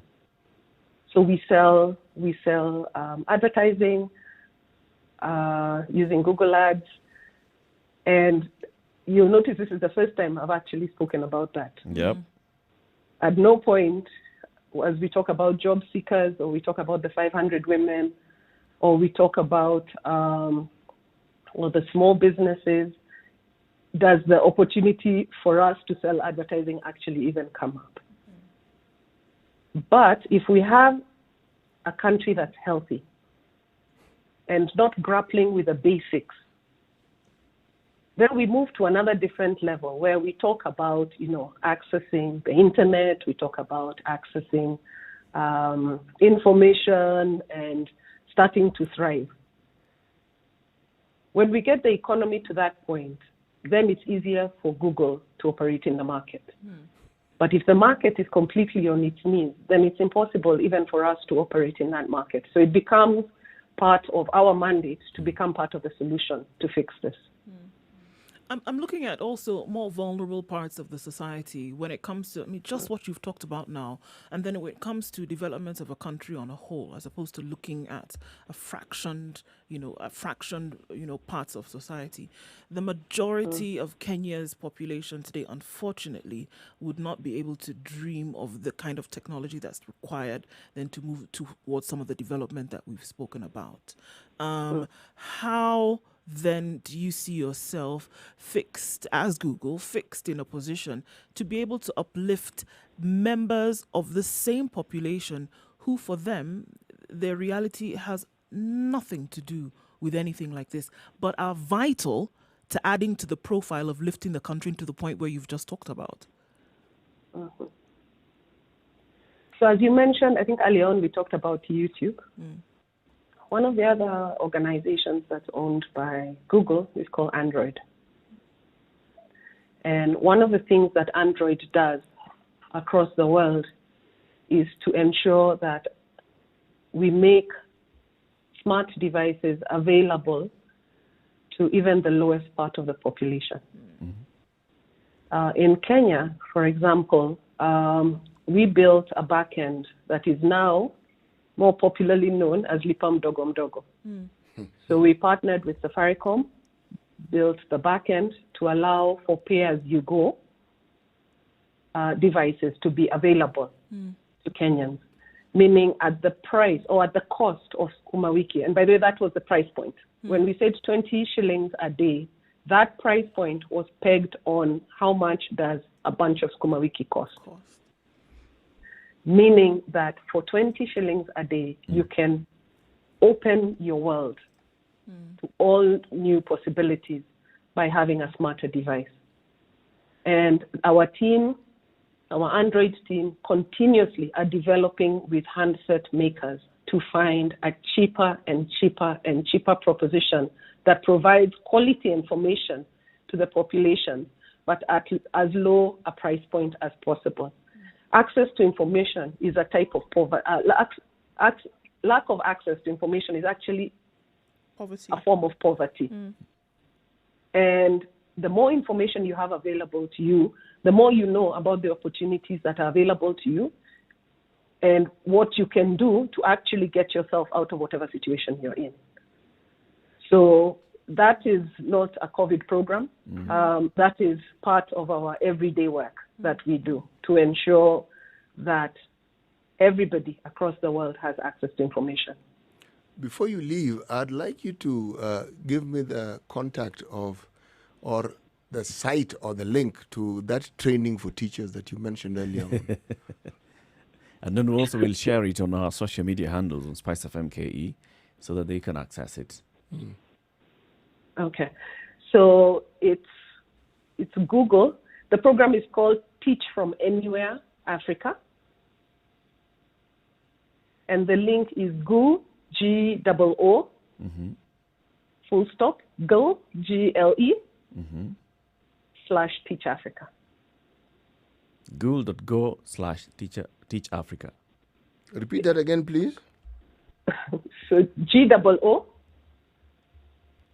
.GLE /Teach Africa. So I'll share the link also with you, and then you'll be able to post it. Right. On your social medias. So it's called Teach from Anywhere Africa. That's the name of the program.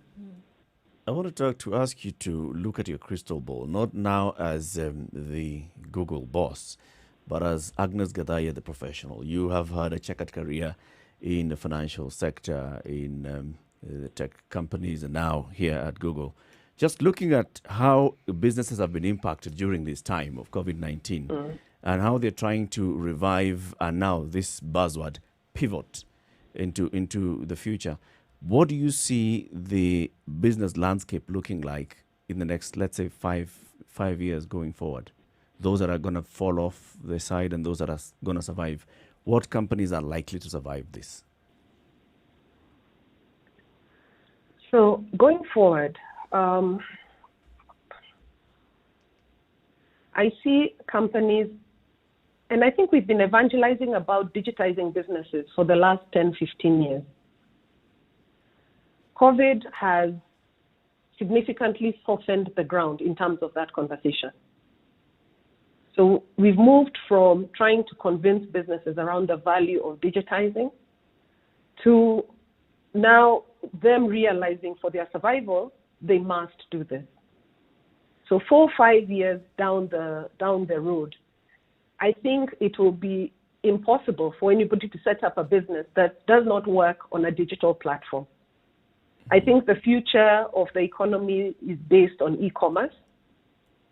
And the beauty of e-commerce is you don't have to sit in Nairobi.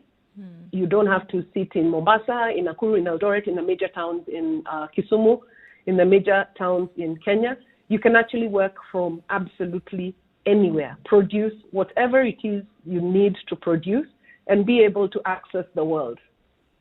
So the businesses that realize that early will then significantly reduce their cost structures and become more agile. So brick and mortar, as we see it, will have a role to play, but it will not be the only way that commerce is done across the world. And it also goes for financial services.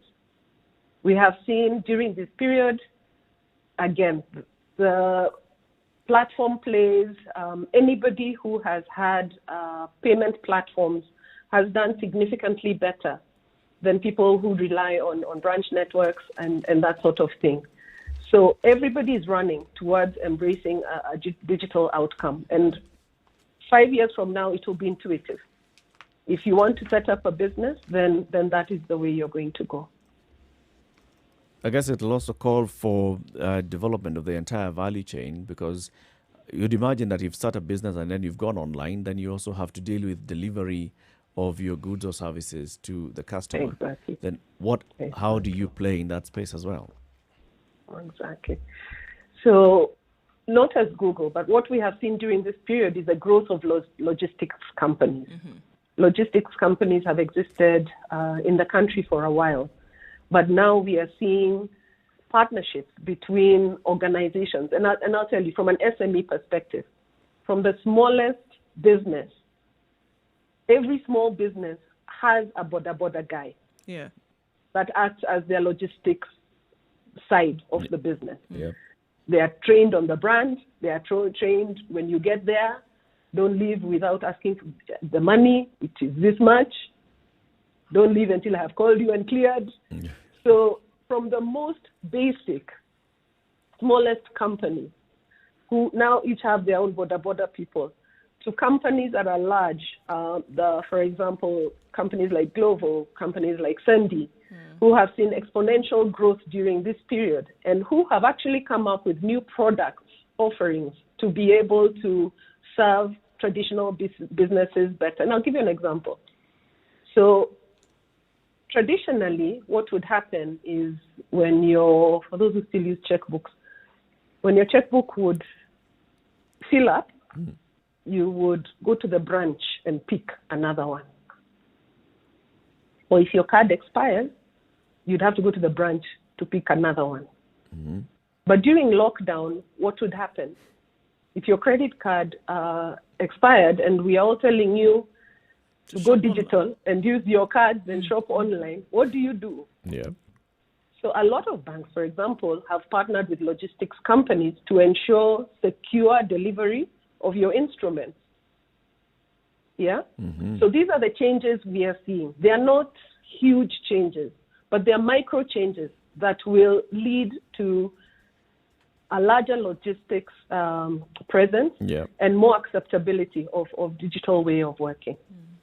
Indeed. Interesting times ahead. Agnes Gadaya, thank you very much for speaking to us. And we'll be sharing all the links to the new programs that Google is offering, support for SMEs, support for women, support for youth groups, support for learning institutions and teachers. And all that, we'll be sharing them on our social media handles as well. Agnes Gadaya is the Google Country Director for Kenya and East Africa.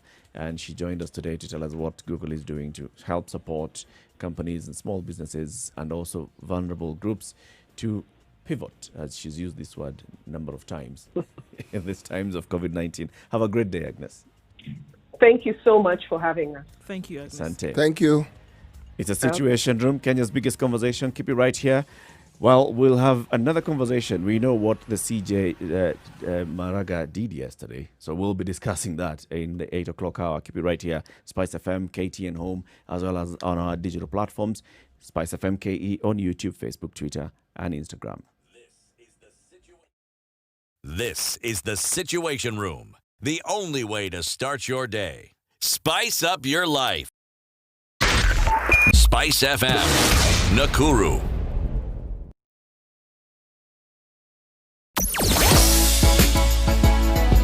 Sugar and spice and everything nice. Spice FM. Spice up your life. Mature, intelligent talk every morning. Spice up yourself.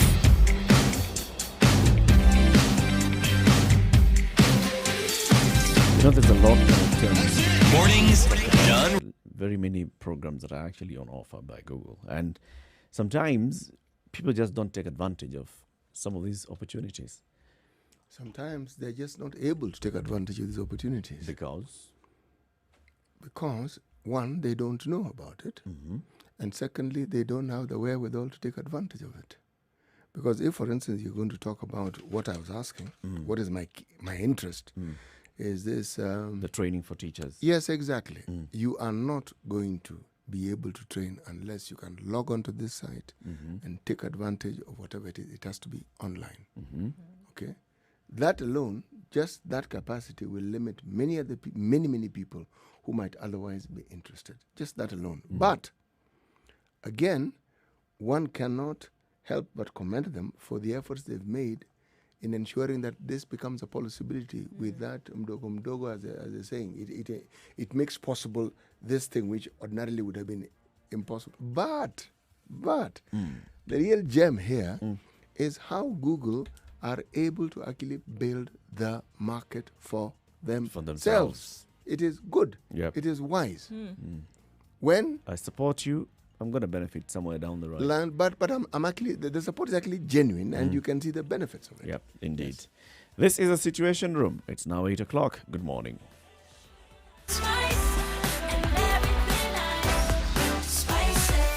Spice up your life.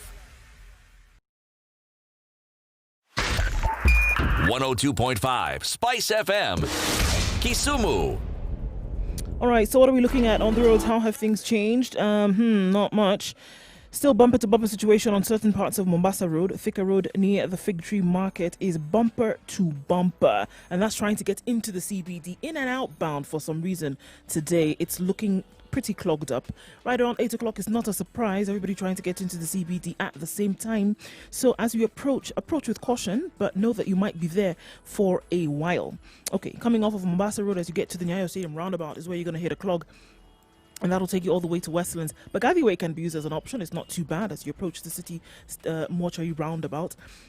Getting through to Valley Road also will not be too terrible this morning. Apart from that, other parts of the city seem to be flowing quite smoothly. The southern bypass is also looking good as you try to get to Langata Road and then into the CBD, then via the Timor roundabout as you go to Bagadi Way or then towards Nyayo Stadium. It looks good, guys. Spice FM KE in case it doesn't in your neck of the woods, and we can let you know what alternate routes are available. Spice FM KE, that's how you can reach us on Twitter.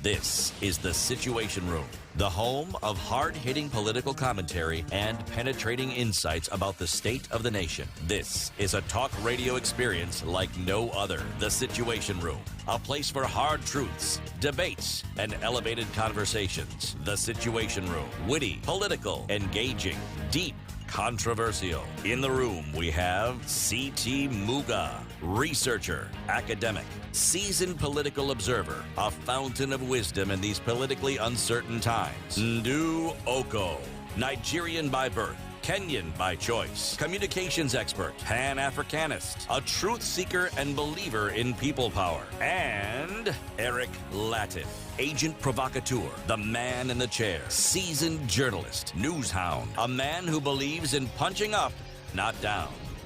This is The 2 Situation minutes after Room. 8. This is Kenya's biggest conversation. Spice FM, KTN Home, www.spicefm.co.ke, Spice FM KE, YouTube, Facebook, and Twitter. Maraga reaches for the hammer. Maraga does it again. What's the headline on the Star, CT? The headline on the Star is a little less dramatic. Maraga asks Kenyatta to dissolve parliament. Told you. Not as much pizzazz as the others. Nope. Yeah, I mean, reaching for the hammer is something. This is what the Chief Justice, well, in our whole opinion, 10 pages of a letter to the President, says, given the wording of the Constitution, Kenyans clearly understood the possible cultural resistance to the transformational ideas on gender equality that the Constitution would face. However, the carefully designed enforcement mechanism of dissolution of Parliament, irrespective of its consequences, is clearly the radical remedy that Kenyans desired to incentivize the political elite to adhere to and fully operationalize the transformational agenda of the Constitution that they bequeathed to themselves in 2010. In the circumstances, let us endure pain, if we must, if only to remind ourselves as a country that choices, and particularly choices on constitutional obligations, have consequences. Let us endure pain, if only to remind the electorate to hold their parliamentary representatives accountable.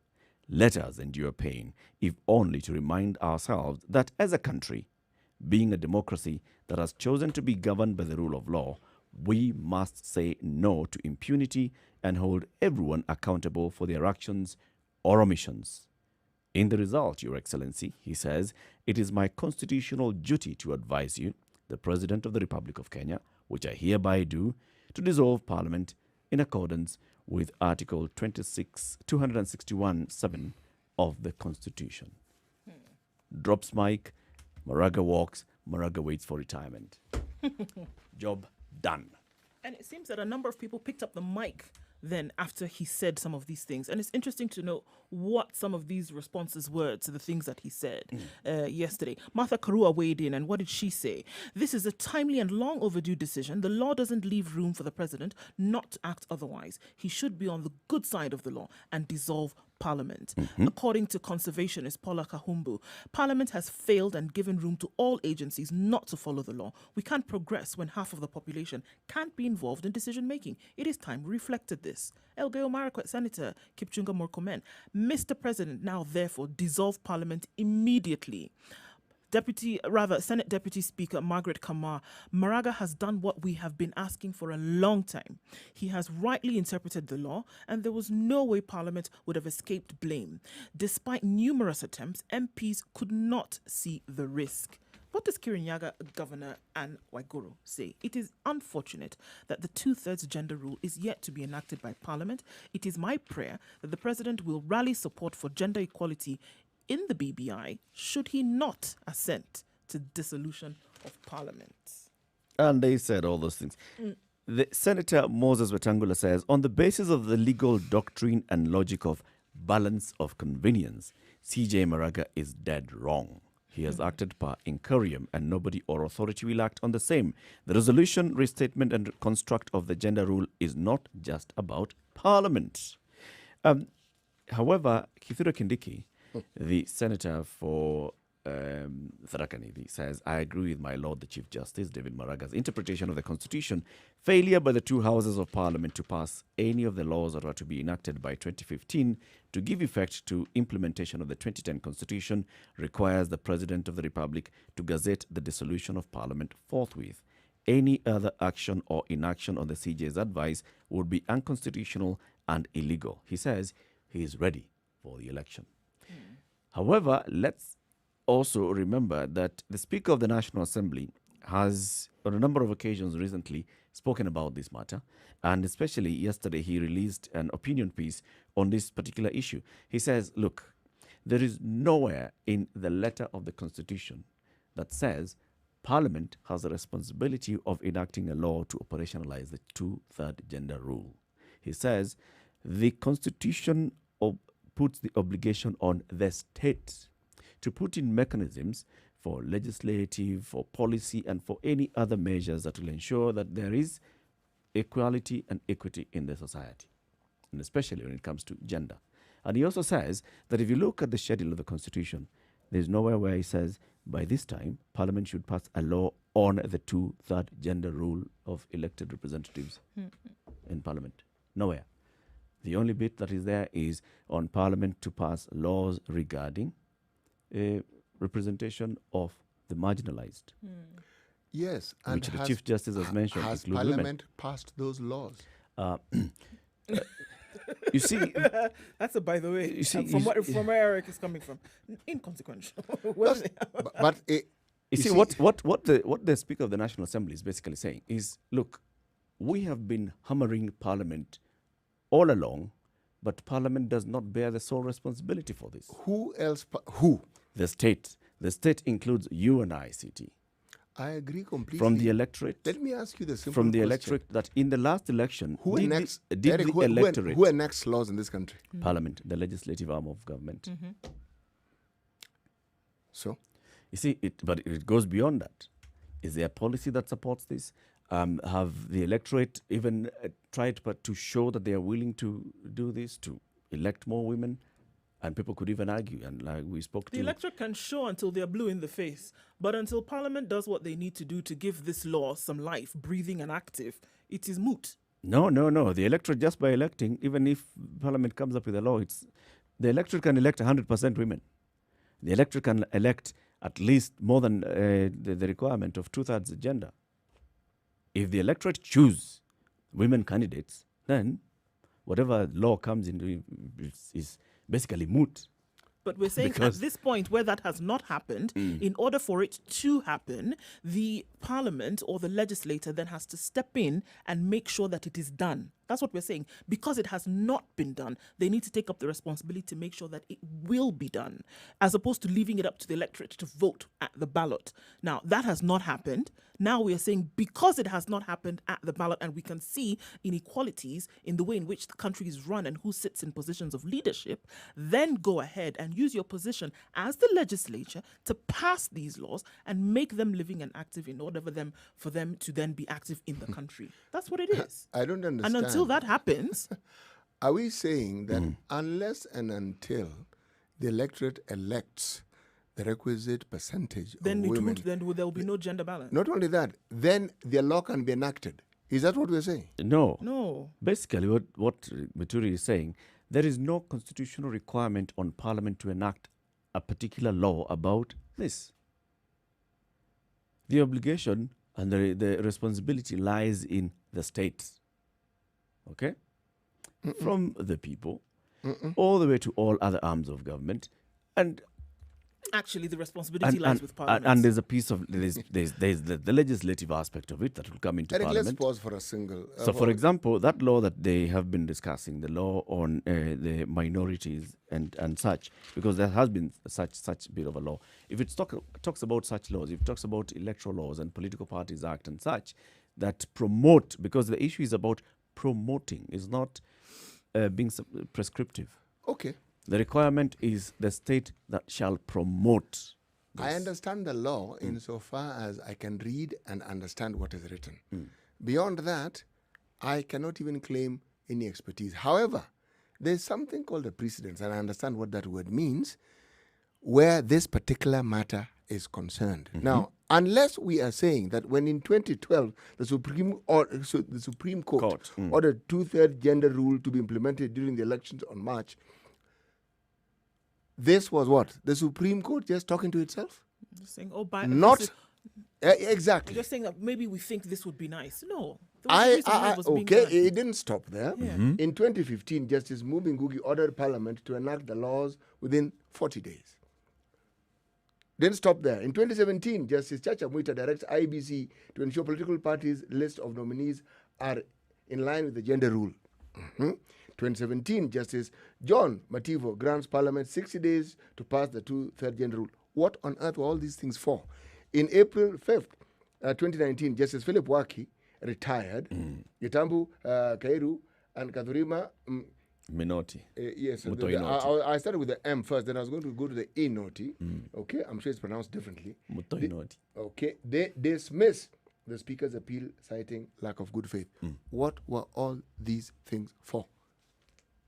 All of them were directed at Parliament. Why were they not directed at the state? It wasn't one person. Because they realized whose responsibility it was to make it happen. All these people, are we suggesting, did not understand the law, misinterpreted it, and now the Speaker of the National Assembly is the one who has understood it in its accuracy and is able to tell us what ought to have been done. Why didn't they kick a fuss all this time? From the Supreme Court to Justice Mubi Ngugi, you think they didn't understand what needed to be done in order for this to be? So why hasn't Parliament enacted these laws? This is the question that is being asked. Why is now, the we're not talking about a TO of 2 years, 3 years. And why is the Speaker of the National Assembly making such a big hoo-ha and an issue of it now? If I listen to the clip that is attributed to him, he argues it very fluidly. But then, against the backdrop of whatever else has existed, why now? Why wasn't it this eloquent previously? Why wasn't this raised earlier? Why didn't he raise it earlier? Audible previously. From 2012 to 2017 to 2019, he has had an opportunity all these years. Okay, I want to ask the question, why has Parliament not passed this law? Let's bring in a member of Parliament, shall we? Yes. Honorable Millie Othiambo joins us on the line. Good morning, Millie. Good morning. Good morning. Welcome to the Situation Room. Thank you. Also joining us on the phone is a commissioner with the Gender and Equality Commission, Priscilla Nyokabi. Good morning, Priscilla. And we were speaking with Priscilla last week on this particular issue, and here we are. It has hit right where it has hit. So, first of all, I want to start with you, Honorable Millie Othiambo. You have been a member of Parliament for the last 3 parliaments, right? You were in Parliament when we were promulgating this constitution, which means, and in fact, if my memory serves me right, you served in the Parliamentary Select Committee on Constitution Review. Yes, I did. So you understand the genesis of this whole provision very well, because yes, I do. You discussed this. You went to Naivasha, you discussed this. You were elected in 2013. It went to Parliament several times. You were again elected in 2017. And here you are, the Chief Justice says, you know what, Honorable Millie Othiambo and the rest of you, you ought to go home. Why haven't you met the constitutional requirement? First of all, let me say that I agree with the Chief Justice. His position is actually the legal position. Parliament has actually, the matter has been before Parliament a number of times. Most of the times when the bill comes to Parliament, we either lack quorum, and a lot of times you see members being deliberately de-whipped, or I don't even remember actually when we've had the quorum. Maybe if we did, it could be once, but because we've been at this too many times, I've stopped even following the count. But I know there was a Dwale 1, there was a Dwale 2, there was a Judicideni, there is a bill by even Gladys Beausoleil, there is one by the Committee on Implementation. So there are many bills that have been thrown all over, and each time it reaches a critical stage, the members sabotage the bill. So there's been no goodwill in the part of Parliament to pass this law. Why is that, Honourable Millie? Why would they sabotage this bill? Well, the same old story that the same story for which we actually push for affirmative action, that there are male members who do not want to see many more women joining Parliament. But if we are also honest, there are few women who do not want many more women in Parliament. They will not say it very loudly, but there are some muted voices of women who do not want because they think that will be too many. But we are many because there was somebody who who enacted affirmative action so that they can also be there. So I think it's self-defeatist. But majority of the ones who oppose it are actually men. Not all men, but a number of men who think they don't want more women in Parliament. And because mainly most of them, it's because of the success of affirmative action that they don't want it, because they have seen women who have been who are nominated before and who have gone on to be successful, like Honorable Lesuda, who was nominated before and then vied for an elected position and fell down, the former member of Parliament who was a man. They have seen the case of Honorable Sophia Abdi Noor, who did the same. They have seen the case of Honorable Sarah Korere, who did the same. They have seen the case of Honorable Mishi, Honorable Aisha. I can give you the entire list, that many of the women who have been nominated have had a good showing when it comes to elected politics. But there's this argument that has been brought forth by the Speaker of the National Assembly, who says, in fact, this obligation is on the states. There's no direct obligation on Parliament to ensure that we have more women being elected into Parliament. There is state obligation to ensure that there are more women appointed, more women in appointive positions. But when it comes to elections, when he says the state, then it's actually running away from the reality, because what he actually means is when it is said that the state should undertake other activities, including affirmative action. But when you talk about taking activities including affirmative action, the state has actually brought bills, which then Parliament has failed. And the Constitution makes a directive that the Parliament be dissolved, not the state be dissolved. So it's actually, we can't run away from it. I know, because this is a very critical step in ensuring the gender process, then we will try and look for, the scapegoat of Leviticus. We'll try and put all our sins on some goat, and in this case, our goat is the state. But the sole responsibility is with Parliament.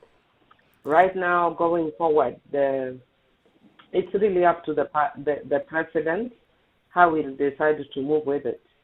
Because even though the President is told he shall dissolve Parliament, there's no time frame, so he can decide to play around with that, even though there's an expectation in law of reasonable in terms of time when he needs to dissolve Parliament.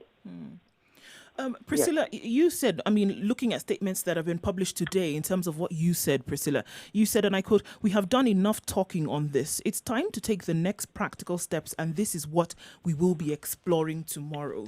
So in terms of a practical step that was taken by CJ Maraga, do you think this was the right direction to go, and do you think it would yield results? Thank you, Udu. I think that the Chief Justice saw the games that Parliament has been playing, and Honorable Millie speaking to them. And the responses that you are seeing from our male leaders are the very same responses they've been giving the bill in Parliament. They just assume that this is not a constitutional obligation for Parliament and began to cherry pick, what to implement and what not to implement. So it is good that it has come to this. The Chief Justice has now put it rightfully on the table. There is no running away from it anymore. And I'm particularly happy about that because, honestly, it has been a game, it has been a dance, and it's been unfair to the women of Kenya. And I'm sad that some of the positions the leaders are taking are very insensitive to the gender that requires the two-thirds matter implemented. But on to practical steps. There is an active bill in Senate, the bill by Senator Mutula Kilonzo Jr. and Senator Fartia. And that bill is the one that we have always had in the Duale. It is the old Sijeni bill that they have revived. That bill has already done the timelines that are required for a constitutional bill, and the bill is at second reading.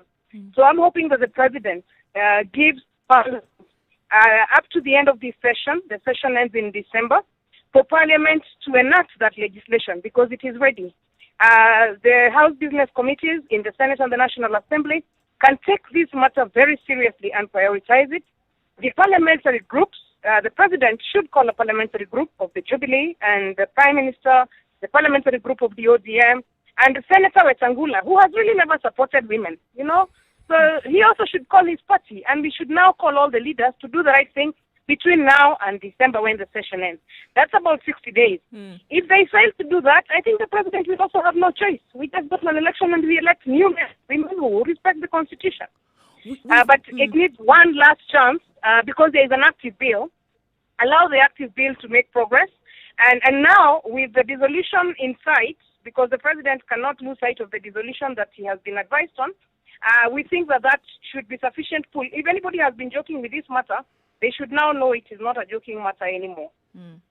We know that he's always been an encourager of inclusivity, and also when it comes to women. However, is this enough? And even though he supports the inclusivity of women in government, even if it's just a said thing so far, do you think that support goes all the way towards something like the dissolution of Parliament to have this achieved? Do you think that the goodwill is present in order to see that come through? What it will do is, because Parliament, the National Assembly and Senate are the sort of primary institutions of governance at the legislature level. Actually, we left the formula. We left the formula well done in the assemblies, both at the county executive level and at the county assembly level. The BBI, really to be fair to everyone, does have some proposals for resolving this matter once and for all, including, sort of better ways of bringing women onto Senate, for example, through direct election, so that they can then vote, like we saw the women senators were not able to vote in the formula. So these matters are properly addressed in BBI, so it is important to say that.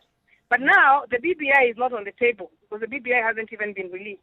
So the practical steps now is to do what needs to be done to respond to the constitutional crisis that the CJ's decision gives, and then thereafter deal with the issues that you're raising, the culture, the extent of the reforms, because this part should also be replicated at all levels, including private sector, churches, coffee organizations and all that.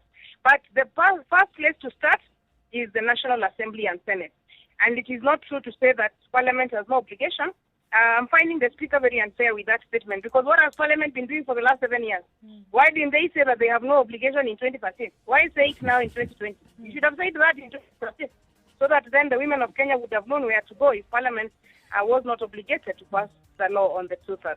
But a lot more needs to be done. You're right. I mean, this just shows gender resistance. And that is why I'm happy to start with the leadership. When we wrestle with the leaders, the other men will be easier for us. Hao wengine kina Latifa au tutapambana tu huko. Lakini hawa viongozi, hawa ndio vichwa ngumu kweli kweli. Hawa ndio lazima wachapwe viboko na zite.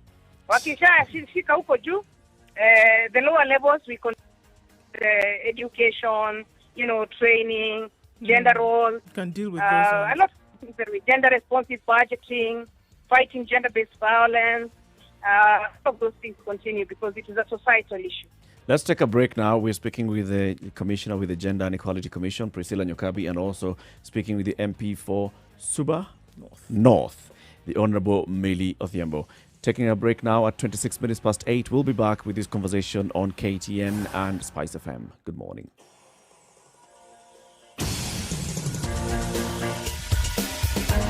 This is the Situation Room, the only way to start your day. Spice up your life.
Classic soul, R&B, smooth jazz, neo soul, and nostalgic ballads. Make some noise. Yeah! You're listening to Spice FM. All right, Nairobi is still partly overcast in some parts at 16. We'll go to highs of 26 and a chance of rain later on. Nyeri is partly cloudy at 17. We'll go to highs of 26.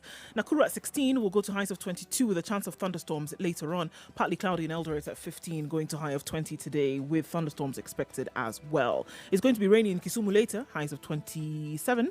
Currently at 22 and partly cloudy. Kakamega is partly cloudy at 19, going to highs of 24 with a shower expected later.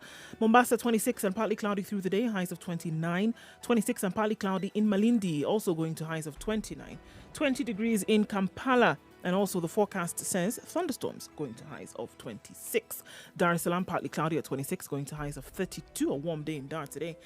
And it's cloudy and cooling down in Joburg at 9, going to highs of 22. And finally, for now, in Lagos, still cloudy, and the heavens will open up anytime from now, highs of 28 and lows of 24.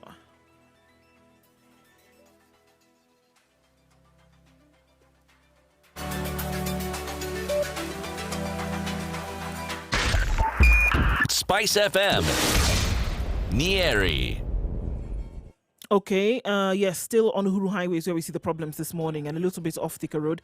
Yeah, and just at the Fig Tree on Thika Road, as you enter into the CBD, it's still a bumper-to-bumper situation and doesn't seem to be letting up just yet. However, it will. We're getting out of traffic hour in about an hour or so. So, the last minutes of trying to get there in a hurry is what we are faced with now. Shouldn't be too bad hereafter. Spice FM KE, that's how you can get in touch with us in case you run into a bumpy situation along the way. Yes? Yes.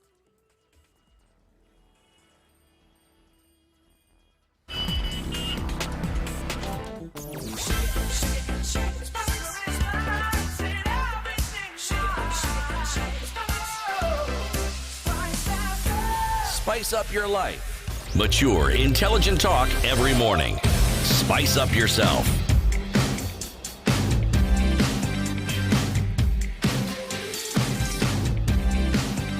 Mornings done done right.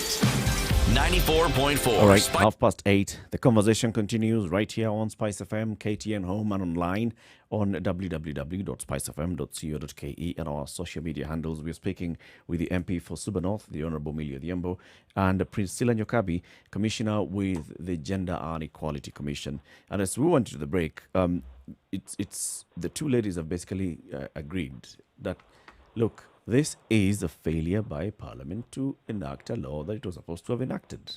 From the very beginning, they went to the Supreme Court. Supreme Court said, let's achieve this progressively. But by now, we still haven't seen the enactment of a law that ensures, even sets out a formula of how we're going to achieve that gender balance in Parliament. You see, what I find interesting is the bit about the men are the majority in Parliament. That is easy to understand. Yeah. That they don't seem to support this bill is also easy to understand. What I have actually not understood is... And it's not all. Let's not blanket it. Well, I'm blanketing it just for the purpose of what For the conversation. Okay. Yeah, for the conversation, okay? Mm-hmm. Because the blame from what we hear seems to be placed on the head of the men. It's the men, the men, the men. Now, what I haven't heard is the efforts that have been made by our women parliamentarians. What have they done in terms of lobbying, in terms of structures, in terms of alternatives? When we were talking about the spoils that should go to the counties, we had of very many suggestions coming up. Yep. Try this formula, try the other. I haven't heard of that. So maybe it has been there. Maybe they have made attempts which have turned out to be futile, but I haven't heard of it. So maybe... Mheshimiwa Millie, maybe you could tell me about the efforts that have been made by the ladies in Parliament to try and get this thing to pass through. Yes, I can actually tell you. Women members of Parliament have done extremely a lot to try and get this bill passed, including sponsoring, urging our own members to sponsor the bill. That's how come you have Judith Sijeni. That's how come you have Gladys Bochole. And if you notice, Gladys Bochole is also slightly different from the earlier one. And we've also tried looking at it from political parties' primaries bills, because many women are being failed at that level, but which will only cure a little bit of it. We were brought, even through miscellaneous application, a provision that where parties don't, the parties that do not actually meet the 1/3 rule should not get the requisite money from the political parties. It has also been dropped in Parliament. It has been defeated in Parliament. We have actually used so many angles to try and bring this, sort out this issue. The greater challenge, though, is that because of the way the Constitution was framed, and I understand the history why it has a defect in relation to the National Assembly, is that largely for us to get those numbers, you need a constitutional amendment so that you can think of either mixed member proportional representation, or you could use a party list alone, or you could use the top up, which is used at the lower level. We have actually examined this severally. We have had parties, we have danced, we have jumped, we have kicked, we have done everything that is needed, that is moral under the sun. So the only ones we have not done are the immoral ones. What percentage of men would you say have been supportive of this bill? Well, the percentage of the men that have been supportive prima facie has been large but not sufficient, because for a constitutional amendment, you need 2/3.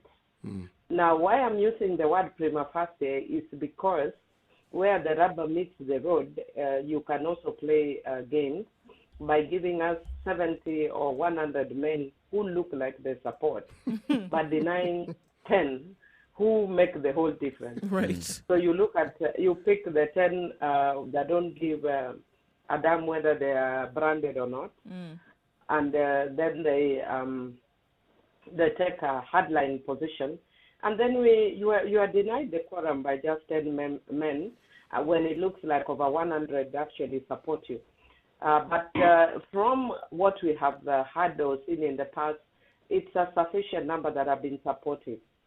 But then I think the other issue that we need to talk about is that when you talk to men offline or in the background, then they're like, we do not want these numbers in Parliament because those are huge numbers that are coming in. So we have suggested a different formula, but that different formula then we may only need to, or rather it's sort of like the one that is being suggested by BBI, but then even the BBI one, some men in Senate are opposed to it because then the BBI proposal will increase the number of women in Senate and reduce the number of women in National Assembly. But in totality, then Parliament will be 2/3 because then it proposes one woman, one man in the Senate. Yeah. And because if you do that one woman, one man, then you will have had a very big, number, which an equal number, which if then you add with the number that is being suggested in Parliament, would give the requisite number. But there are many solutions and suggestions that we have been given. There are people who have, I think, Honorable Agostino Neto with his Green Movement in the last Parliament also suggested a pairing in constituencies. And which also people didn't want. So it becomes because if you go with the counties, then you only end up having the 47, which is not the requisite number. If you look at all these, I know people have also suggested reducing constituencies. That is a near impossibility.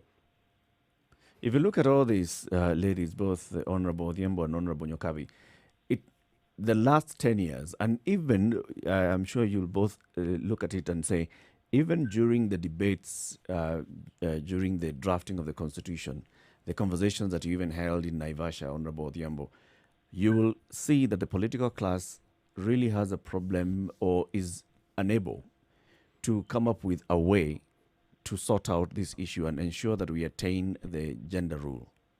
What else then can be done outside of the National Assembly, the Senate, to get this thing rolling, to get this ball rolling? Should we be looking back and seeing, look, we wanted this for our country, but it appears like it's not getting the support that it requires from the general population of the country. Let's review it and find a better way of doing it. Eric, let me just come in now. Yep. Okay. Because we don't want to go to options first, because what has happened with this resistance, we have to start with the law.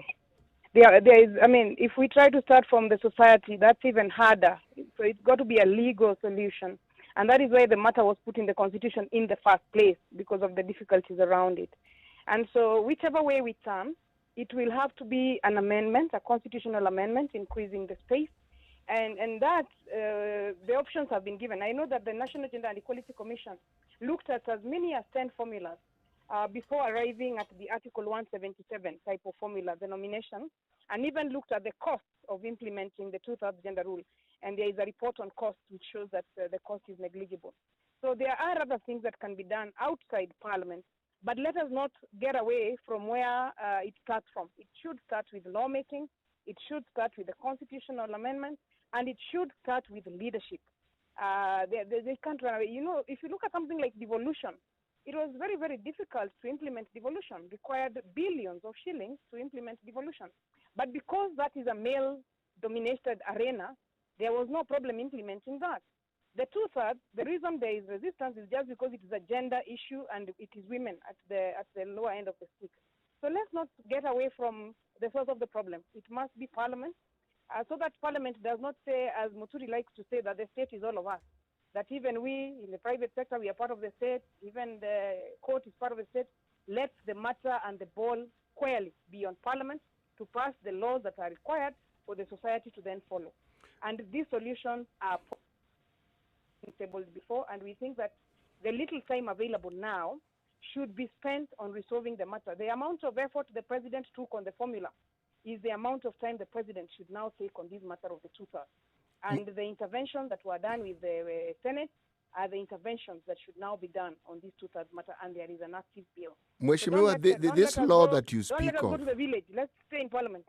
Mheshimiwa, this law that you speak of, what will it look like? Will it enable parliament to appoint more women? Will it enable? No, it enables, like the county assembly one, after election, and you don't have the requisite numbers of women elected, then you use a party list to nominate them. And the Senate now requires only 2 women, and the National Assembly required about 22 women to fulfill the full two-thirds. So you top up. It's actually called the gender top-up law. You top up after the election. So we can even have a debate on whether to implement it now or to implement it with the next election. But there should be a formula. Actually, at this point in time, the fight is for the formula of how to dissolve the two-thirds. Apart from the top-up, has there been any other suggestion? Yes. Okay. I do not know of this other suggestion. The top-up makes sense, but what else has there been? Well, she's talked about them, City. The one on, political parties, looking at representation and selection and all. But all of them appear to be flopping, and the only one that seems always to rear its head up is the one for nomination. You know, at the end of the day, they all sound like if the requisite number will not be arrived at, you will... Top up. Nominate top up. You will be engaged in some form of top up. Honorable Odhiambo, does it sound like nomination then is the only way to go when it comes to some of these things? From the get-go, have women nominated and then see what they can do from there? Nomination is not the only way. If you look at, we have examples, amazing examples from Africa. Look at the way Rwanda has gone around it. Look at the way South Africa has gone around it. Look at the way Tanzania has gone about it. Look at the way, Uganda, which the system we have right now is Uganda minus the numbers. But if you look at countries like South Africa, what they do, is not nominate women, but the parties use a list during elections so that people are voting for a list. As we are campaigning, people are voting for a list, so that if we give people a wrong list, like let's say if I'm putting in a list in my constituency, then people will say, yes, we agree with the ODM list, so that when it goes through, based on what numbers that you get in Parliament, then you are entitled to get those people on your list, so that it's not exactly a nomination, because people will be voting for people in a list. That's what I'm talking about, a mixed member proportional representation or the party list. So there are different formulas that can be used. I don't necessarily just have to use the top-up. The only reason that we're looking at the top-up right now is because of the constitutional possibility of framework of amendment. The one that is actually plausible at this point is that. The other would require going the BBA way and referendum. And the reality is that because this is actually an issue of that is controversial, if I may say, whenever you're talking about groups that are marginalized, it will always be controversial. And I'm glad that this is coming immediately after the impasse that we had at Senate. And you could hear the voice of the communities that feel that they've been marginalized over a long time. We're listening to voices of communities that feel that they're minority communities. They never get what they need in a silver platter. It has to involve some negotiation, and there must be an element of affirmative action in whatever form, and not only through the top-up. But where there is a will, there is a way. So like in this one, we were treated to theatrics for quite a bit of time, but now there is actually a solution. So in the same manner, the only way I would agree with the Speaker of the National Assembly that it involves the state is that now the Chief Justice has extricated himself. And so now the action is squarely on the foot of the President, Uhuru Kenyatta. And in that sense, now it is squarely on the state. Before then, it was on Parliament. the ball keeps shifting. It was before Parliament, and Parliament failed to do its part. It moved to the Chief Justice, and I remember I was in a meeting where I told the Chief Justice, I indicated, we had a meeting of the Law Society, and I said, yes, the Parliament has done its work, because you do your work either by affirming or not affirming, failing or not failing. Either way, you will have done your part. If a kid sits for exams and fails, you don't say they've not done their exam. They have done it, they've just failed. So Parliament had done its bit and failed.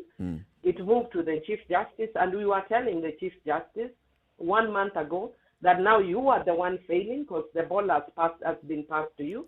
He has now done his part. The ball is now up to the President, Uhuru Muigai Kenyatta. So he can choose to perpetra, or he can choose to kill the ball. To score. So it's actually up to him. He can perpetra, which means he will delay with it, or he can score, or he can yet again disappoint the women of Kenya. Interesting the way you put it. The ball is on the right at the desk of Uhuru Muigai Kenyatta. Interesting the way you put it. Does the president have an option? And this now brings in, and both of you are lawyers, brings in what the Constitution says: the CJ shall advise the president shall dissolve Parliament.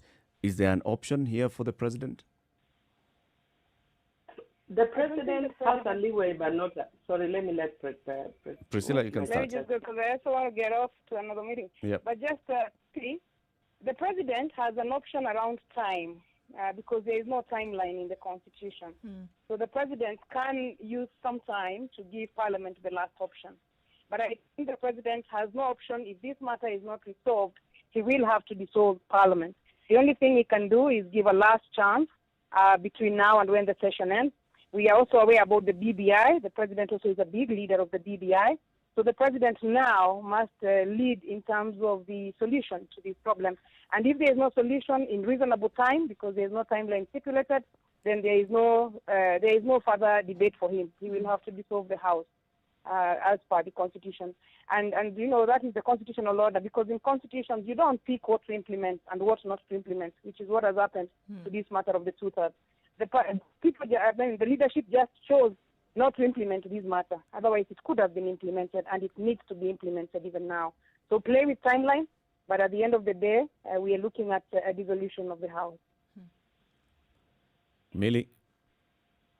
Well, I could say that to a large extent I agree with my sister Priscilla, that the president, the only leeway he has is in relation to time. Because when the Constitution says the president shall, then there is no discretion there. So the discretion that he has is in relation to time, because there is no time that is put in place for him to dissolve Parliament. However, if you are to talk very strictly legal, or if you are a president that is minded with constitutionalism, then we know that even where you have discretion in relation to time, it must be exercised judiciously.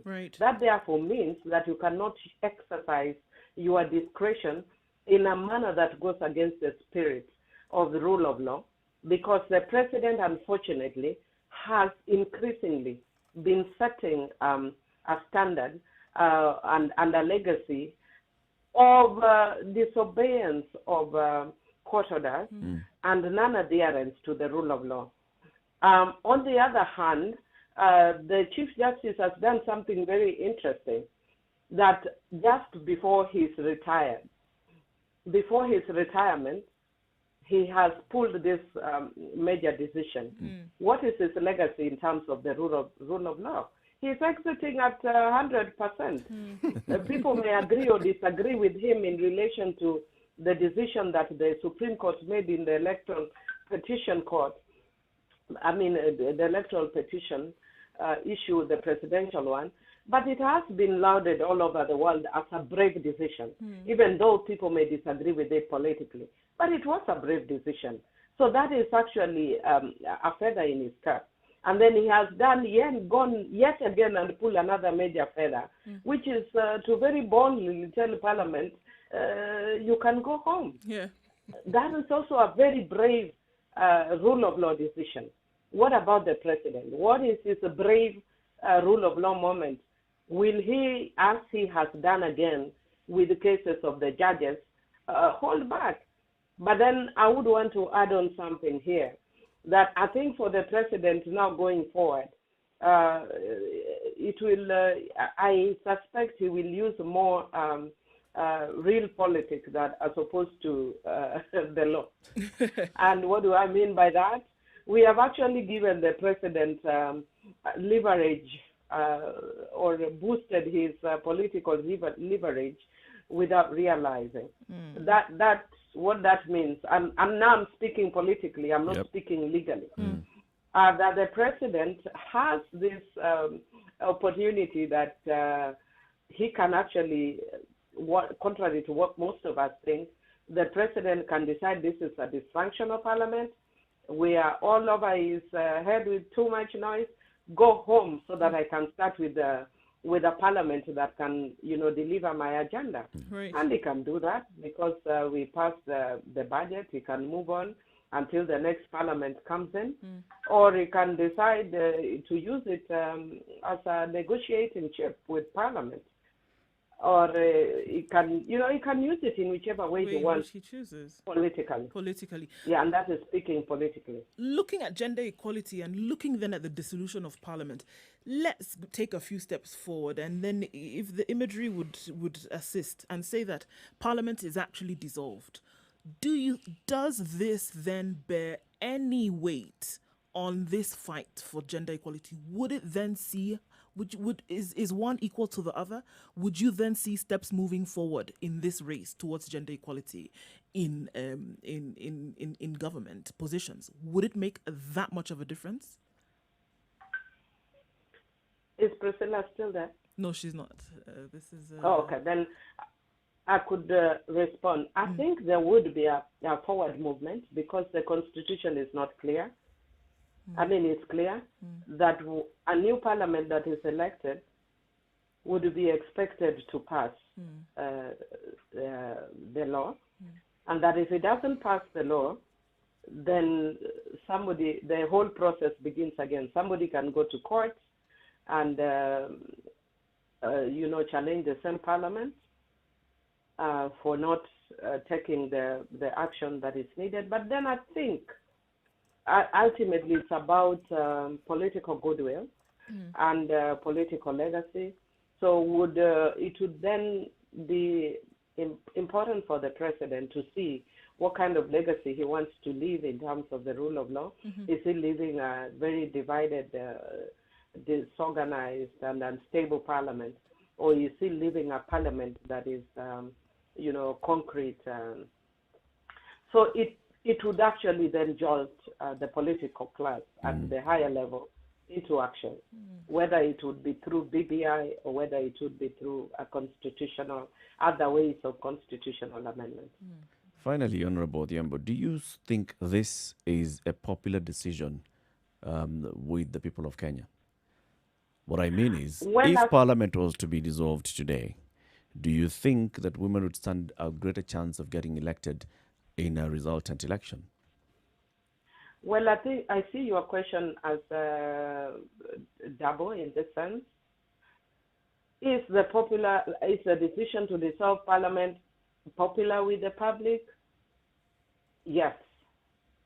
Is it popular in relation to the issue of gender? On that bit, people get divided. Why? Because, again, as I've told you, when it comes to issues of minorities and marginalized communities, it's never about numbers, because we are talking about years of socialization that has actually then caused us to believe in certain issues. If I was reading the book that I love, Who Moved My Cheese, and you see that there is little people, one of the little people, I think it's called He or which one, that was so stuck at eating cheese at the same place because that's how it was. That's how it's always been. That if I was raised eating cheese at a given corner, I'll never think of another alternative because I've always eaten cheese in one corner. And in the same manner, if I grew up being told that women can't lead, if I grew up as a woman being told that I'm not enough, if I grew up being told that I can't make it, then that's the narrative that I have internalized. That is the narrative that has concretized. So you will see that even the general public may not be supportive of increasing numbers in the same manner that you see the populist groups are not supportive of increasing money to marginalized areas in the revenue allocation. Yeah. The people will be insistent of one man, 1 shilling, one man, 1 shilling. Why are we insisting on that? Because we do not want to listen to these people who may not give us the 1 man, 1 shilling, but have a history of no roads, no water, no blah, blah, blah. So in a functional democracy, you must find a way of balancing both. Balancing voices that cannot be heard, including persons with disability, youth, women, and smaller communities must all be brought on board for the country to move forward. Okay. You cannot use numbers to steal voices. So yes, it's actually not an easy path. And one of the things that is likely to happen that we are not talking about is a backlash from Parliament. And yes, that we know that is likely to happen. That Parliament can then decide to bring a bill to remove the principle altogether. Okay. That we know that is likely to happen. Well, let's see how it plays out. Thank you very much for joining us this morning, Honorable Millie Odhiambo, the MP for Suba North, one who's been advocating the issue of gender equality for many years, even before nomination into Parliament and election and re-election into the same National Assembly. You tested out of this poisoned chalice. Now, I'm sorry, you have to go home, according to the Chief Justice. Wish you all the best, whatever way the decision goes. Thank you. Thank you very much. We are ready.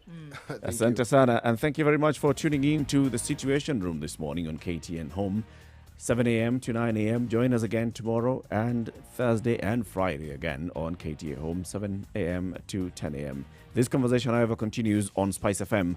In the next hour, we want to bring it now to you and ask you whether you really support or what do you feel of this decision by the Chief Justice and what do you think the President should do. Good morning. It's 3 minutes to 9. This is the Situation Room, the only way to start your day. Spice up your life. 102.5 Spice FM, Kisumu.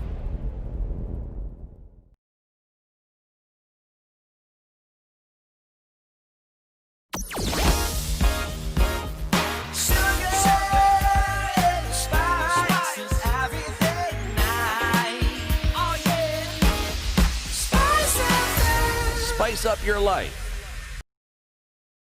Mature, intelligent talk every morning. Spice up yourself. All right, at about 2 minutes to 9, you've heard the two ladies and what they've said.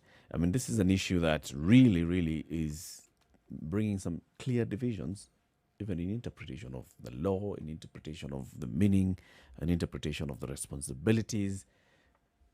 Just like you said, it's looking for the scapegoat, Yes, placing it on the altar. But then utterances by politicians must never be taken at face value. No. If the voices I was hearing were male politicians supporting this bill 100%, then I would say, well, a little change here. But the loudest voices that you hear from men are the ones opposing it. And for the longest time, that has been the case. You don't hear very many men coming out directly to say, No. I support this No. and I think this is the way to go. No, you don't. And No, that's you what the don't. problem is. No, you don't. And No, that's you what the don't. problem is inherently, because then if you would So it get creates that kind of perception as well support, that, the men in Parliament are not supportive of they're this. not supportive of this and they're not ready for this. That perception is actually not wrong because it mirrors the very thinking of men in many societies in our country. The issue of women being in any other position other than what they think should be the woman's position and role is something that they do not want to even fathom. No. So you can imagine if they don't want to fathom it, then the very thing that you would hope they would discuss then is a far thing. It's a dream. If they don't even want to think about it, chances of them discussing it and then enacting such a thing that would ensure that it was part of our reality is the farthest thing from reality. It wouldn't happen.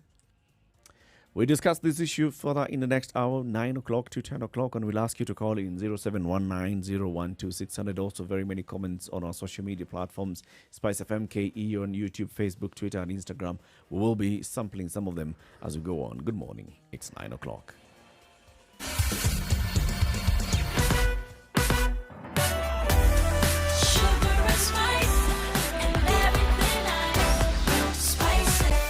Spice up your life. 94.4 Spice FM, Nairobi. Okay, Mombasa Road is looking much better, guys, as you're trying to get into the CBD. Not too much of drama, then all the way at least to the Nyayo Stadium roundabout, where then you'll be stuck just a little bit between there and the CBD itself, and then on towards Westlands. That's inbound to Westlands. Apart from that, it doesn't look too bad. Coming off of Thika Road, as you're trying to get into the CBD as well, we still have that bit of a clog up right around the Fig Tree Hotel. Don't know what's happening there this morning, but that's what it looks like. Apart from that, it looks all right. Nothing else that's jumping out at us right now, in case something does, which, Spice FM KE. That's how you can get in touch with us. Let us know what you might see that might bring a problem, and we'll see if we can offer a solution.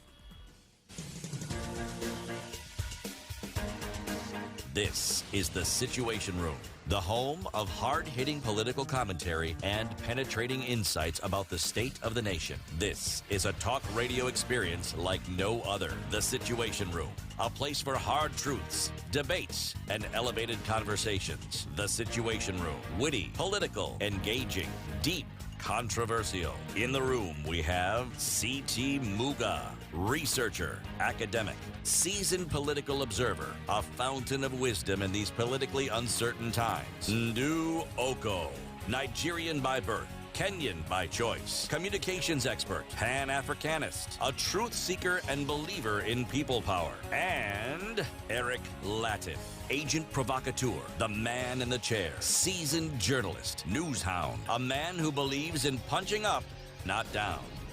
This is The Situation Room, the only way to start your day. All right, so 2 minutes after 9. Now we want to basically bring it up to you. Number one, if Parliament were to be dissolved today, and that's the question that we asked Millie Odhiambo, do you think the electorate would actually look at it and see, okay, you know what? We need to think more clearly about how we are electing people, and we need to consider the two-third gender rule and look at how we are nominating people in our political parties and how we are electing them. Do you think more women would be elected into Parliament if Parliament were dissolved today and an election is held within 60 days? Number one. Number two, do you think this principle is achievable at all in this country? Very many comments coming in. Just start sampling some of them. And also we want to take your calls from now, 0719-012-600. Let's take it to the court of public opinion. It's moved from the judiciary. Nick One says, all right, so can activists tell us if there's a country in the world which enforces gender numbers in parliament through legislation? How can over 100 women be nominated to parliament on a whim, given the associated costs and space? It's impractical, according to Nick. Lirango says, it's like equality is an imagination. It doesn't exist and it never will, according to him. Putting a spotlight on pertinent issues and relating to... While I and a few others of my school of thought are against nominations, it's a wastage. Women and men should compete squarely and achieve the 1/3 requirement through Article 1 of the Constitution. Is there anything extraordinary that women are now in Parliament that have done in their time? Are we insisting about gender parity for the sake of it? Is it only meant to have women wearing different shades of lipstick in Bunge? Is there anything extraordinary that women who are now in Parliament have done in their time there? Yes. Yes. There's a lot. It's in fact, even before you get to the a lot, what is fundamental? They've broken barriers that had hitherto been considered unbreakable. Because this was supposed to be the province, this was supposed to be the domain of men. And we have seen women parliamentarians who have stood out and women who are in politics still standing out. Now, when someone is disadvantaged, what is difficult to see, if you are not in their position, is what they see and what they feel.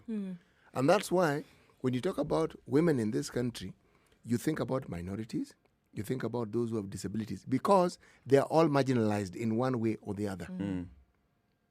So the only way you set these things right, and what is proven, is some affirmative action has to take place. There actually is no option here.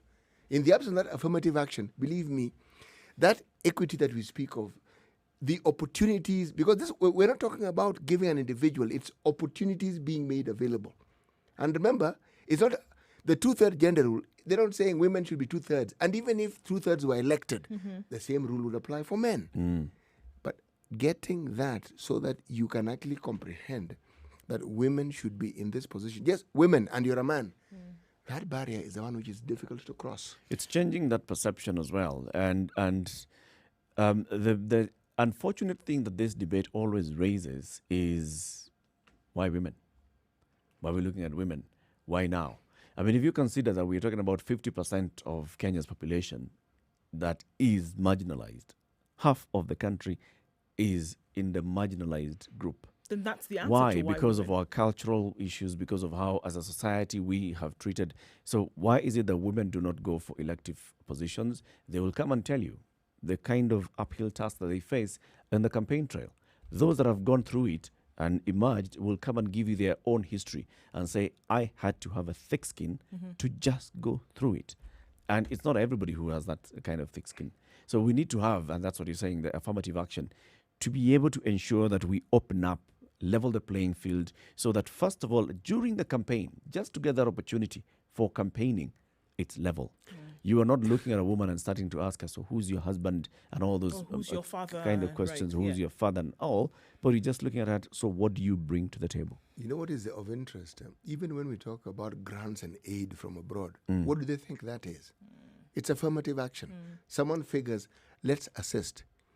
People go abroad to learn. Many people qualify, but others make it and qualify because of the affirmative action that these high-end universities have. They need a certain quota of people from a certain part of the world. To balance things out. Yes, it's Essentially, affirmative that's action. what it is. To be able to balance things So out. affirmative action is, if you look at it, is a really positive thing. It is a positive thing, but also on the other side, you have to say that affirmative action stands in place when people have not made the choice to be able to bring it into law, as it were. And don't seem likely. And don't seem likely to do that. So it's almost as if it was a gentle forcing. A push to say you actually have to go ahead and do this for you to then see the benefits of such. If you won't see the benefits on your own, then guess what? We're going to help you, give you a little bit of a nudge for you to be able to see and understand what really it means to have a balance in government, for it to have a balance in how things are governed in your country. Yeah. If you don't do that, then you will never be able to see the fruits of this. Let's go to the phone line, 0719-012-600. Eric Odongo in Karen, good morning.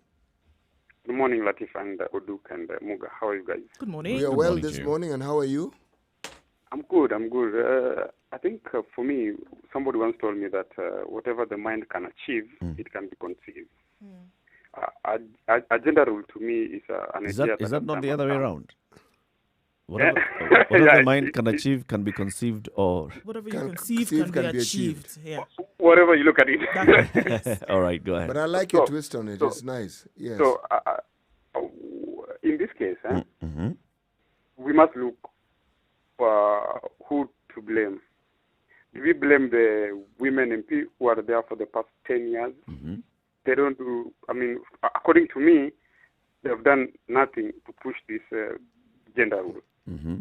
Because I've never seen them undermine about this gender rule. Or we blame the men who are MP who are afraid of the women power. Okay.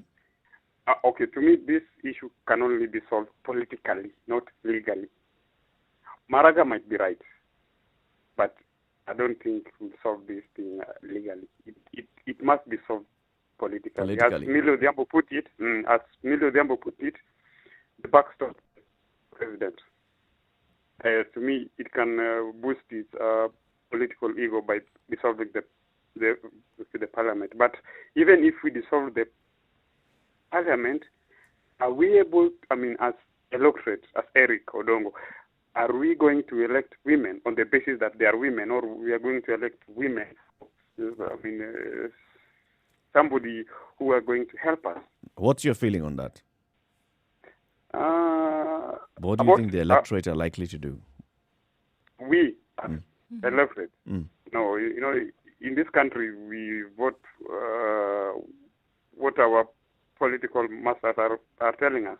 Okay. So, do political I masters don't tell think you whether to vote for man or woman? man.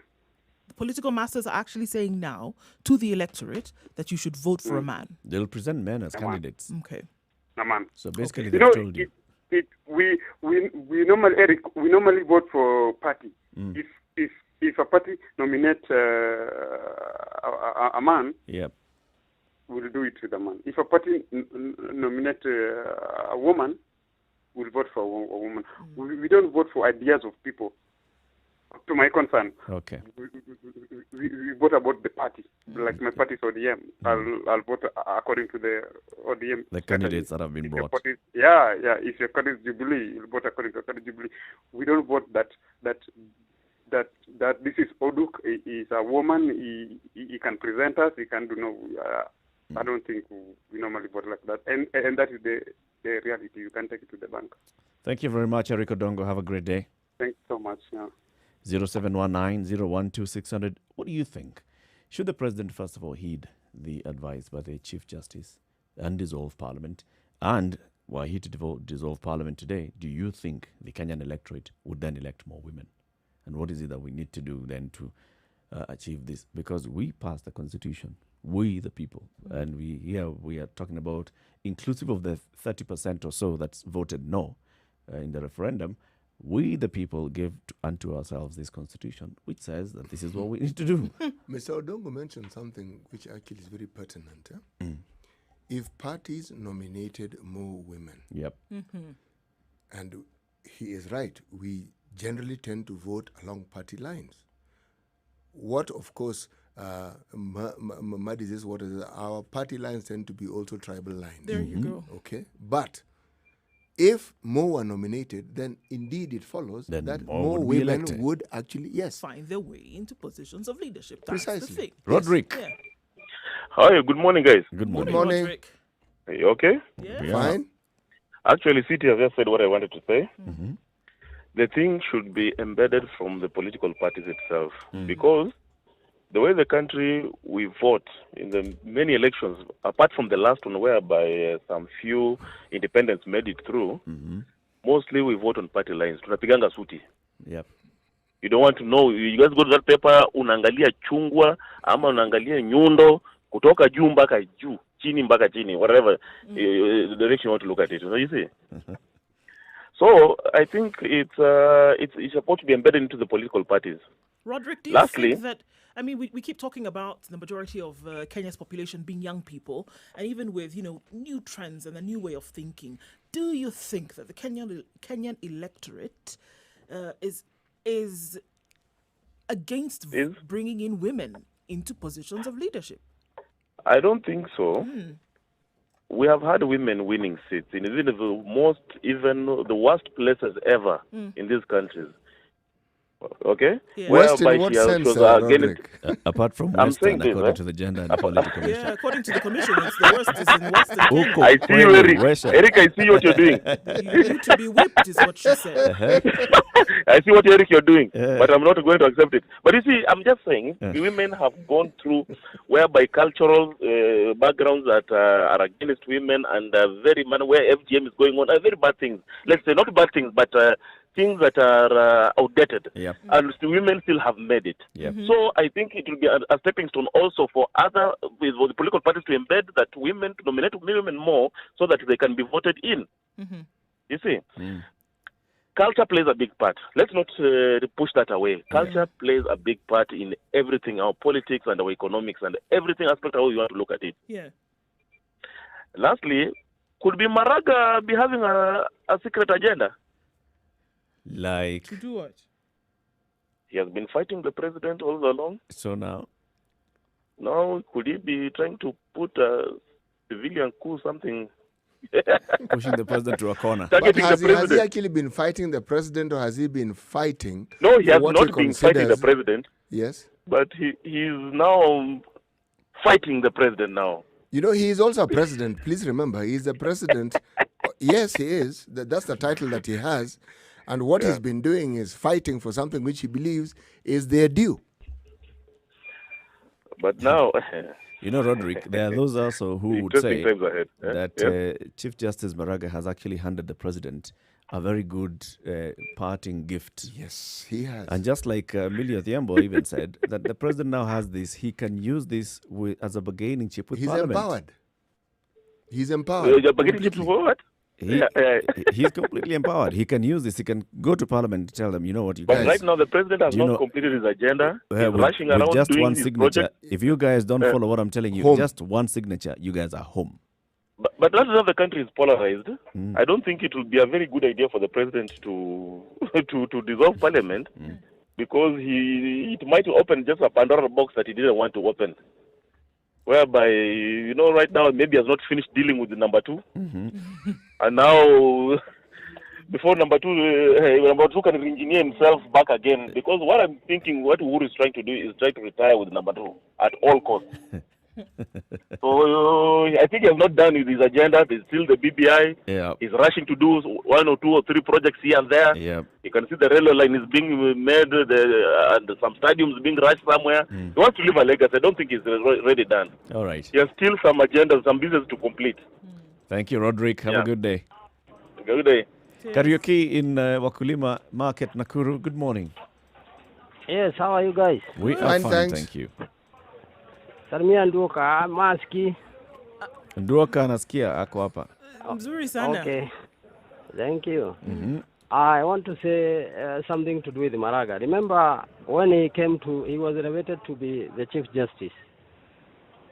Remember he came out with a scenario that he may be remembered with, especially, I mean, in terms of outcome of that election. He's a person always coming with something, and especially now that he is retiring. Just come out with something that maybe somebody somewhere will remember him. But my issue, my concern here is that he is saying something better, yes, but who is he telling? A person who knows himself, who understands what you are saying? I don't think he is even in this kind in terms of thinking. Whoever he is directing his message to, I don't think he's aware of what he's doing. Point number 2, in terms of agenda, even if it has to be dissolved today, I don't think women will be elected. One, remember, we are struggling with our life in terms of the burden that is already upon us, laid upon us by our leaders. We are already, in fact, tired of the many seats that we already have. And now that you are talking about increasing even it more and more than what we have already. So I don't think any Kenyans will, in fact, vote for them, and especially now that we are already overburdened. Them being women. What? Them being women. You don't think any Kenyans will vote for them being women? I mean, Pan, can you repeat? You're saying you don't think any Kenyans will vote for them because we're already overburdened, there's too much, there's no space. I did not say any Kenyans. I'm saying Kenyans. I don't think they will vote the majority of Kenyans into our parliament. That's what I'm saying. Okay. You don't think we will achieve that number. Thank you very much, Karaoke. Time for us to take a break at 18 minutes after 9. We're still taking your phone, your calls, 0719-012-600, and also Spice FM KE on Facebook, Twitter, and Instagram. Do you think the president should heed the advice by the Chief Justice to dissolve Parliament? 1. 2, even if Parliament were dissolved, do you think that Kenyans would elect more women to positions of elected leadership? Good morning. Let's take a look at the weather.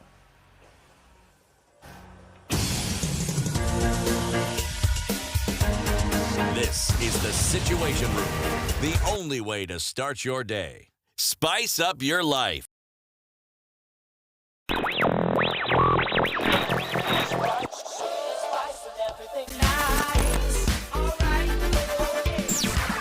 right, speaking with those clouds in Spice up your Nairobi. life. We'll see highs of 26 today and lows of 12, and a chance of a shower later on in the day. It's partly cloudy in Nyeri at 18 degrees, 24 the high, and lows of 13. Partly cloudy in Nakuru as well at 18 degrees. It'll go to highs of 23, and there's a chance of thunderstorms later, coming down to a low of 12. The low is going to be 12 in Eldoret as well, highs of 21. Currently at mostly sunny conditions at 17. Chance of rain later on in the day. There's also a chance of rain in Kisumu, where highs of 27 will be recorded and lows of 19. Currently mostly cloudy at 24. It's 20 degrees and partly cloudy in Kakamega. It'll go to highs of 24 and lows of 16, and also a chance of showers later on. All right, let's take a look then into Mombasa, where it's partly cloudy at 27. We'll go to highs of 29 and come down to lows of 24. 29 will also be the high in Malindi, where it's partly cloudy at 26 at the moment. Out of Kenya and into Kampala, where it's mostly cloudy at 21, we'll go to highs of 24 and lows of 18. Thunderstorms on the forecast for later. The fog is back in Dar es Salaam at 27. Cloudy conditions mar the day. Highs of 32. It's going to be a warm day, whichever way you look at it, and lows then of 23. Joburg warming up ever so slightly now to 10. Highs of 22 and lows of 8. 25 degrees and partly cloudy in Lagos this morning. The heavens will open later though. Highs of 28 and lows of 24. Let's take a look then into Beijing, where it's still mostly sunny at 26 degrees. We'll see that as the high and lows of 17. London is sunny at 13 and partly cloudy conditions later, going to highs of 25.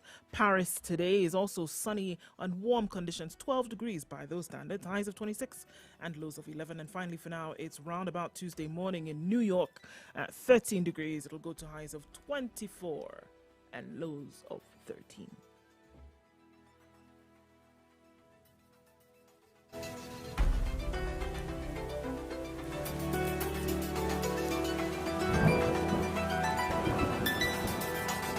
Mature, intelligent talk every morning. Spice up yourself.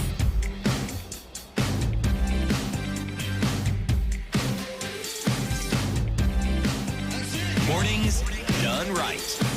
94.4 Spice FM, All right, so Nairobi. remember Ali Mokwere. He's, what is he? Is he the deputy party leader of Wiper? Yep. Zipapa. That party that he had before he moved to Wiper. Now, there's somebody called Zimpa, calling him themselves. I don't know their Yeah, gender. you have to be very careful Zimpapa nowadays. Dibaba. Mhm. What did they say? What are they saying? So, Maraga's advice is very important in my own perspective, according to Zimpapa. But who are these invitees who used to advise the president? Kenya is just complicated. Someone feels like nobody can advise the other. I don't know who someone is, nobody and the other, but all right. So, the law is crystal clear, according to Daniel. He shall dissolve parliament on the advice of the CJ. Failure to heed is not only criminal, but unconstitutional. And according to Ongwash Gilbert, looking at it from a perspective of the party influence, as long as the political parties let the feminine be as preferred candidates from renowned parties, then they will be relied on being nominated, and they will still be very few as usual.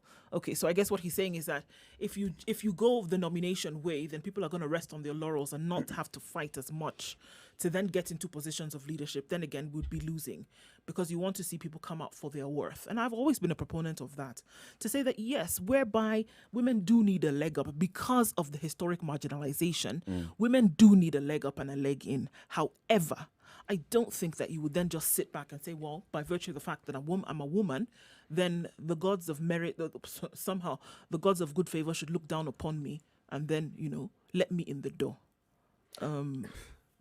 It would be difficult then to be able to say that, because anybody can then just fly through the window.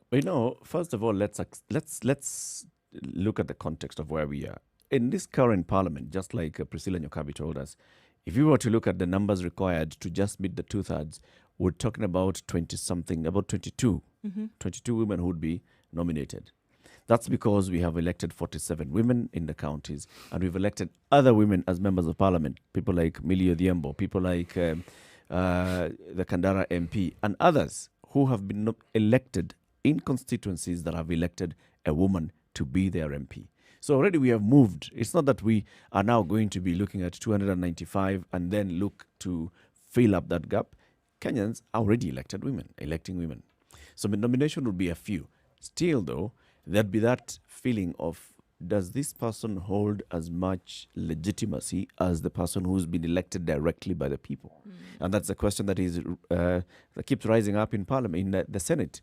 Why is it that the nominated members of Senate do not vote on crucial bills?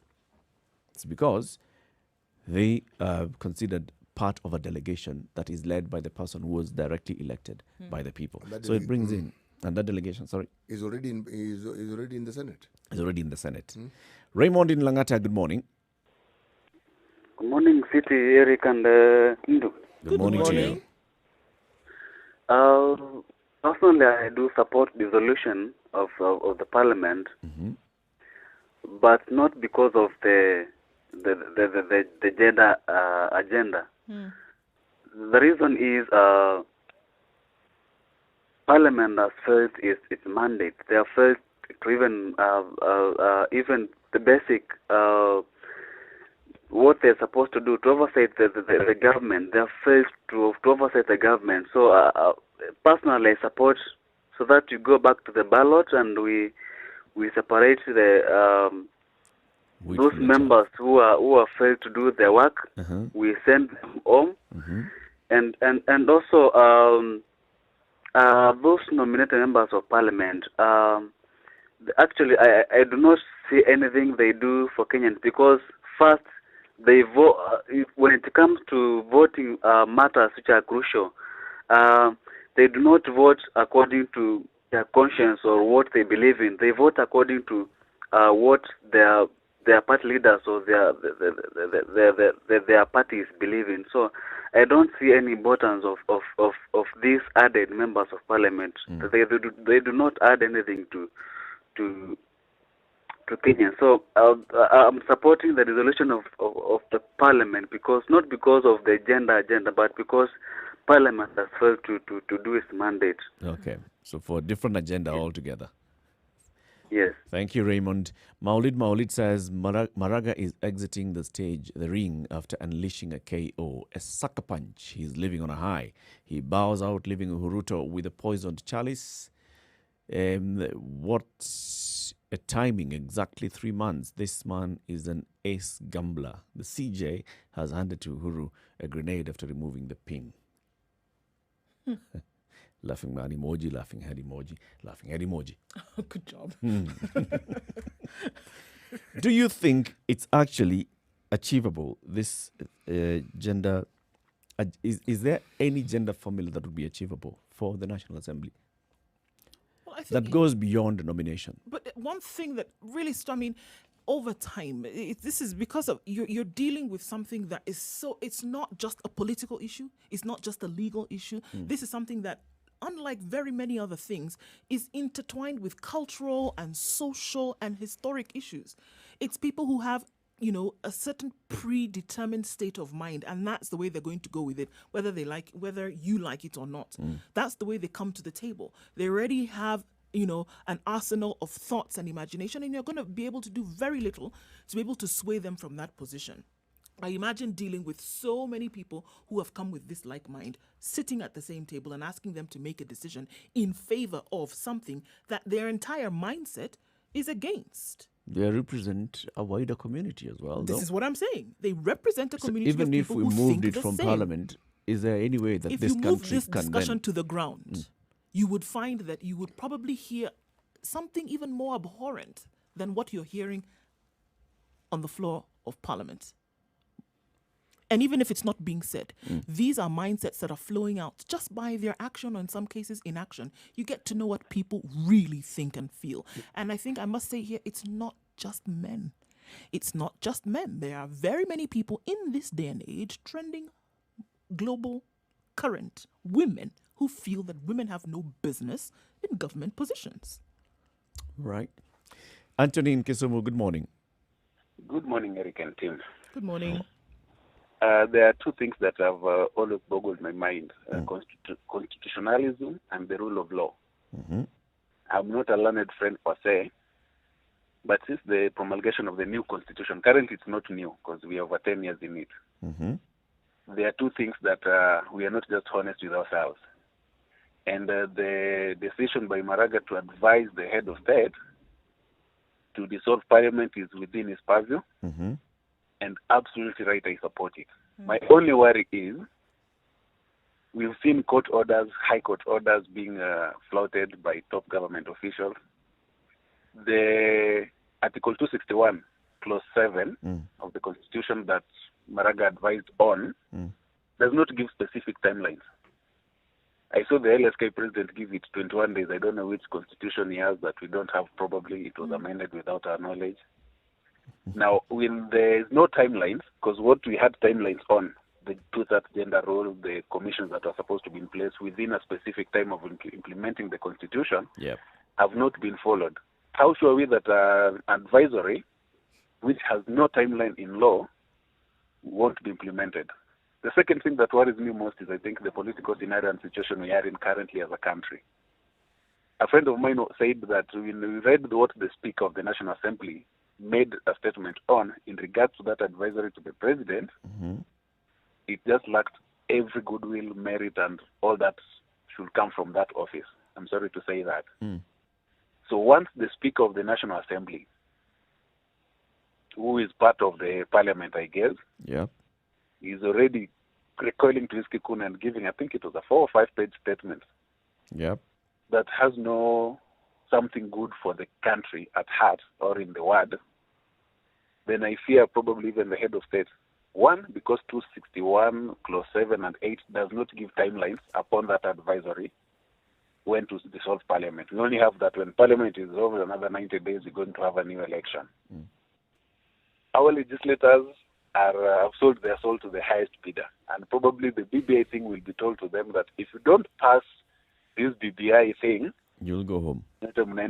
Mortgages, and you'll keep going home so even if you're probably elected. they'll all swing, even those of us who are moderate and don't even know, like Ahmed Nasir, what BBI is about.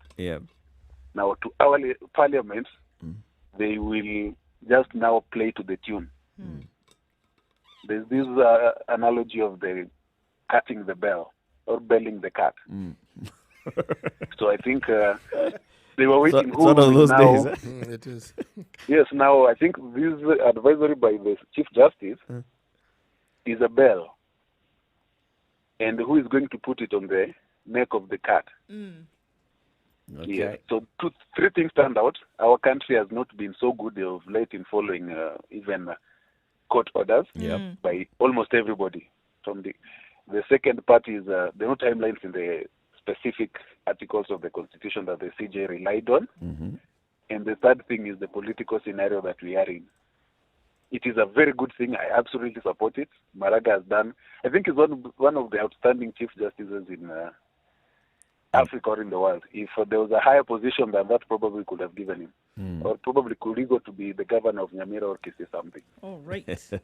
Thank you very much, Anthony. Have a good day in Kisumu. Thank you. Have a good day too. Asante sana. 0719-012-600. Should the president heed the advice by the Chief Justice? Number 1, is this 2/3 gender rule achievable at all in any form or shape in this country? Number 2, those are the questions you're asking. 0719-012-600 or Spice FM KE, YouTube, Facebook, Twitter, and Instagram. Time for us to take a quick break, take a look at what's happening on the roads, and then we'll be back.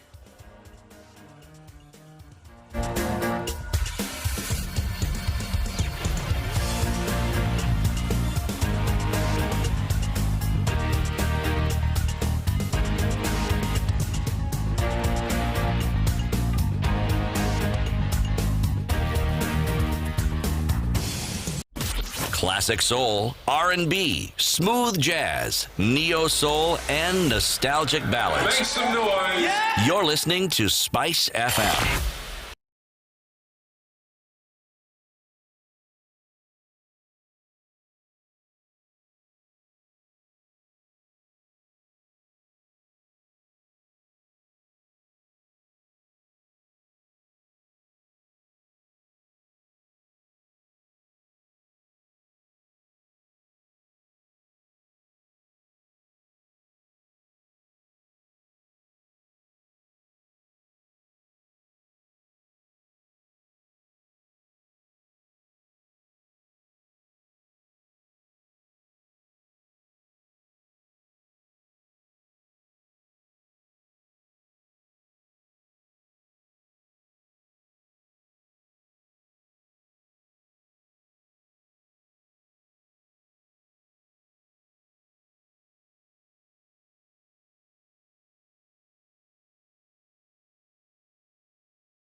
traffic. It looks good, guys. Not much of drama at the moment. Eric is looking and to see if he can see Mombasa Road at the moment, and he says that it's looking good. He's given the thumbs up, so that's a good thing. CT tells me that on the other side of the road, side of the city, Thika Road, into the CBD. Right where we left it yesterday. It actually hasn't moved. And traffic, what it is and what it might be, well, why don't we wait and see? Wow. Fantastic job. Spice FM. Just go to the road and experience it yourself. Terrible. Spice FM KE on Twitter.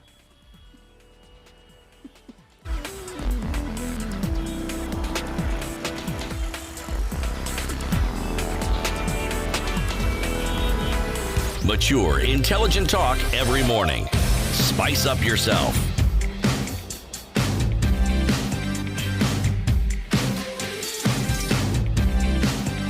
Mornings done right. 94.4 Spice FM, Nairobi. All right, 24 minutes to 10, 0719 012 600. Let's go to Mwakijembe. Our friend Mohammed is there. Good morning. Good morning, sir. Wangwana, assalamu alaikum. Alaikum salam. Mimi nashukuru na nina furaha kuongea na nyinyi. Furaha kusikia. Kitu ya kwanza kuanzia, why do we always like to behave abnormally? I don't know. Manake priority, you always prioritize issues. Priority number one is the well-being of Kenyans all over. That is true. This gender issue, does it add value in our well-being?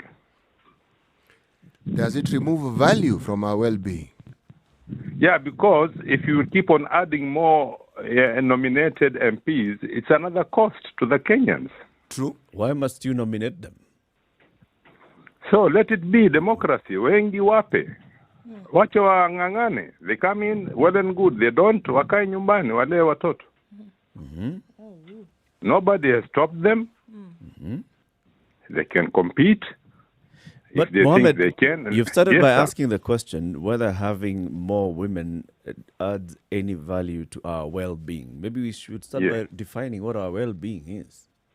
You know, the way they behave, our representative, generally, and abnormally, their main interest to enter that August, September, October house, whatever month of the year you like to use, they are there for their selfish interest, number one. Okay. They are not concerned about us as Kenyans. Okay. And because we Kenyans, you know, you when you want to worship, during those old days, they always used to carve these idols. You carve it, and then you put a sanamu there, unachonga sanamu yako, halafu kishakuwa tayari, unamwabudu. This is how we chonga our leaders. We elect them. We give them our vote. That is part of kuchonga. But you're not responding to my question, Mohammed. Yes, sir. And this is about gender. Does gender equality, promoting gender equality, improve our well-being? Well, from the experience I've seen, if that's my personal view, please, and I apologize if I will rub someone the wrong way. That most of these our mothers and sisters, they behave more abnormally than our fathers and brothers. What's normal? Normal, unajua tena. That's what I'm asking you. I don't understand what normal is, so that you can then to use be that to be say that somebody unselfish, is to be behaving unselfish, abnormally. to be unselfish, and you are there. You are elected to go and represent and take care of your electorate. And then when you put your self-interest and selfishness in the forefront, that is very abnormal. So the men are actually serving this country unselfishly. They go into parliament, for example, and they do everything that is required of them to feed, quote unquote, the Kenyan populace without fear or favor. And they do this well with no problem. Every man who is in a position of leadership Do they? Can I conquer? Please, No, I I'm beg asking. to conquer. No, I'm actually asking if that is what the men are doing. I don't say per se 100%. No. You know, when you go do a test, you get 10 over 10, 9 over 10, 8 over 10. Majorly, I'll give men 4 over 10, and ladies, I'll give them 3 over 10. Okay. Okay. So you think that the men behave much better than women. Is it because your expectation is different? Are you using the same yardstick? Because you expect women to be in a position of, domesticity at home. So in parliament, you don't, or in government, you don't expect them, you don't see them with the same eye. I respect the women. They are good leaders. But the Kenyan style, as I also yesterday, I think I remember, and I humbly requested you to bring experts to come and study our behavior. I actually agree across with you the board. on 100%. Yeah. Yeah. Let me ask a different question, Mohammed. Yes, sir. Yes, sir. Is promotion of other marginalized groups of our society of any benefit to us as a society? And now I'm talking about, for example, persons living with disabilities, ensuring that they hold positions of leadership, persons with disability, the youth, and people from small communities in the country. Do you think that has any impact on us as a nation? May I ask you a question, sir? Ask me. Does leadership guarantees that you grow to prosperity? No, it doesn't. It gives you a shot at it. When you're in a position Maybe of shortcut. When I'm looking at it, is if you're in a position of leadership, then you're able to articulate the issues that really matter, and you're giving them the perspective of your lived experience. But our constitution is very clear, human right, across the board. You don't have to marginalize anyone. Everybody has got to get its but right. our reality is even different, Mohammed. The reality. That's right. You came to the thing, the reality. And that's why the constitution then promotes that. You know, the reason why all these laws came into being is because clearly some partiality was evident. It was evidence that not everyone was being treated the same. It was evident that people who were not accorded the same opportunities. And unfortunately, in this country, women fall into that group of people we refer to as marginalized, unfortunately. Okay, let me look at it. Let me turn the coin the other side. Yes. Who gets the leadership of the country? The electorate. No, who becomes a president, rather? Let me put it straight head on. Who becomes a president in Kenya? The person who's been elected by the people. By whom? By a majority of the people. Majority. Where is the base of their majority? At least half of ethnicity. At least Ukabila. half of Okay. Yes. Can you get a Pokomo becoming a president? Will you ever dream a Pokomo to be a president in Kenya? I dream of it. They keep telling me that that is daydreaming, Bwana Eric. Actually, Bwana Eric is only daydreaming. My eyes open, yes. It would be daydreaming, but you see, if you're talking about the smaller tribes, this is the whole point of affirmative action. Absolutely. To ensure that the opportunities are available to the community you mentioned, like the Pokomo. I'll take it even further to the Orma, who are in that same region, and to other smaller communities that people don't even know exist. If you're coming to talking about the coast, you talk about the Kambe. Most people don't even know there's a group called the Kambe. Okay? Yes. As far as they're concerned, they are Digos and they are Griamas at the coast. And you tell them, excuse me, it's Waduruma not the case. also, they're here. Yes, Waduruma are sizable. They're a sizable group of people. All I'm saying is, but even with their size, they are still a minority. So are they being marginalized for not becoming presidents of Kenya?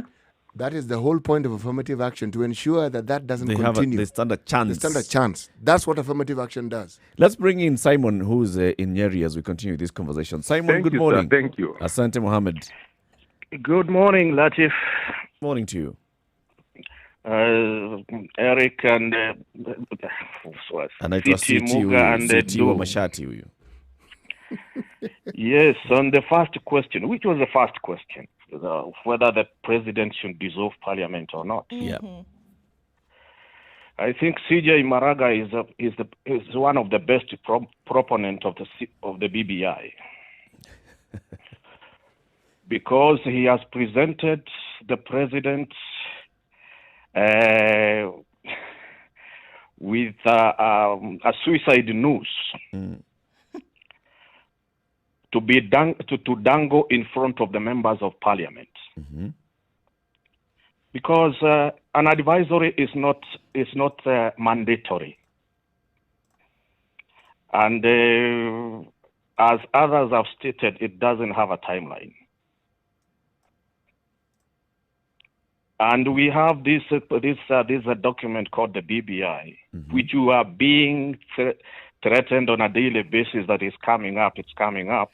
I don't know when it will come up, because it was supposed to come up in June. Then COVID showed up. Now I can see a hand of conspiracy here. Yes. So this make your legacy and facilitate my legacy too. Okay. There's a ball there. Okay. Now, I'm not seeing the president dissolving parliament anytime soon. In effect, he has been presented with very serious ammunition to discipline the errands. Is that all that he's been presented with? At the moment, I can see there has been some bit of negotiations on how it is going to be. And that is one of the cardinal reasons. Okay. Simon, now the second don't one. You think, I mean, I hear what you've mentioned, but what I'm asking is, if the president has been handed this golden opportunity, is it only to set people whom he considers to be errant right, or is there more to it? There is more to it, because as time goes, parliamentarians have become so bold that there is nothing else they are doing. Which one? Our parliamentarians? Bold in which way? Our parliamentarians. Bold in... Because they have been... No, bold. Bold in what manner? How? Yeah, bold in terms of they are not actually practicing the mandate that the electorates took them to parliament for. Okay. They are so much engaged on politics on a daily basis. Now they need some. They definitely need something to discipline them, so that they can come back online. And I think that ammunition has been presented to the president now. Okay. On the other issue of gender parity, I would like to revert to the basic definition of democracy. What do you say? The rule of the people, by the people, and for the people. We can discuss this until the chicken comes home to roost. But Wanjiku of Kenya is actually handing us a message that we don't want to listen to here. And what's the message? The message is Wanjiku wants to be empowered to elect the person of his or her like, because Wanjiku is general in gender. Irrespective of gender? Irrespective of gender. So then, coming to ask the direct question, then Simon. Now the Constitution has given a leeway to political parties. In terms of nominations, political parties also have a leeway. Yeah. To balance. If political parties want to bring in more gender parity, let them do it through the leeway that they have been given. But Wanjiku is actually talking about his or her empowerment. All right. Thank you very much, Simon. Time for us to take another quick break. 0719-012-600. Also, Spice FM KE on YouTube, Facebook, and Twitter. Maishke says the current parliament just needs to go, irrespective of the third gender rule. The moment just happens to be a coincidence, and the chance that we need to also get rid of the executive. This is how he's looking at it, Maish. Just saying, okay, it's an opportunity for us to get rid of parliament. And I think even the MP, Emilio Odhiambo, said, looking at the popularity of this, you look at it from two ways. One, does the electorate want the MP to come back home and change the members of parliament? Yes. Is the electorate ready and willing to discuss the issue of gender parity at that point and see how we can increase the numbers? Maybe, maybe not. 10 minutes to 10, 0719 012 600.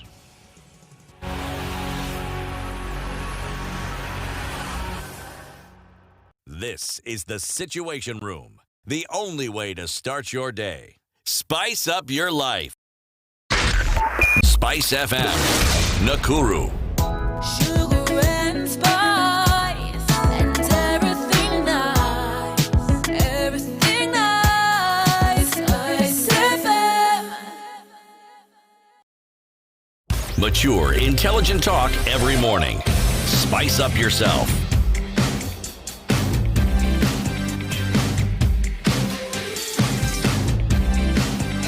Mornings done right. 94.4 Spice FM. More calls Nairobi. coming in 0719 012 600, and of course more comments also coming in. Oyaro says the biggest beneficiary in all this fiasco is the president, who, according to Oyaro, could now serve 3 terms, totaling 13 years, because he's still eligible for election under the circumstances. So this is assuming, Oyaro, that if the president dissolves parliament, then also his term as president expires. But no. No, it doesn't. No. The two are not linked. Although the constitution foresees a general election where the same day a president is elected is the same day a member of parliament is elected as all the other 4 positions, it doesn't talk about if, for example, if the entire parliament was sent home through this. And this also is a question that was raised by Eden Duale yesterday in a statement. Then what happens? Does the constitution envisage a situation where you'd have parliamentary elections without the other elections taking place?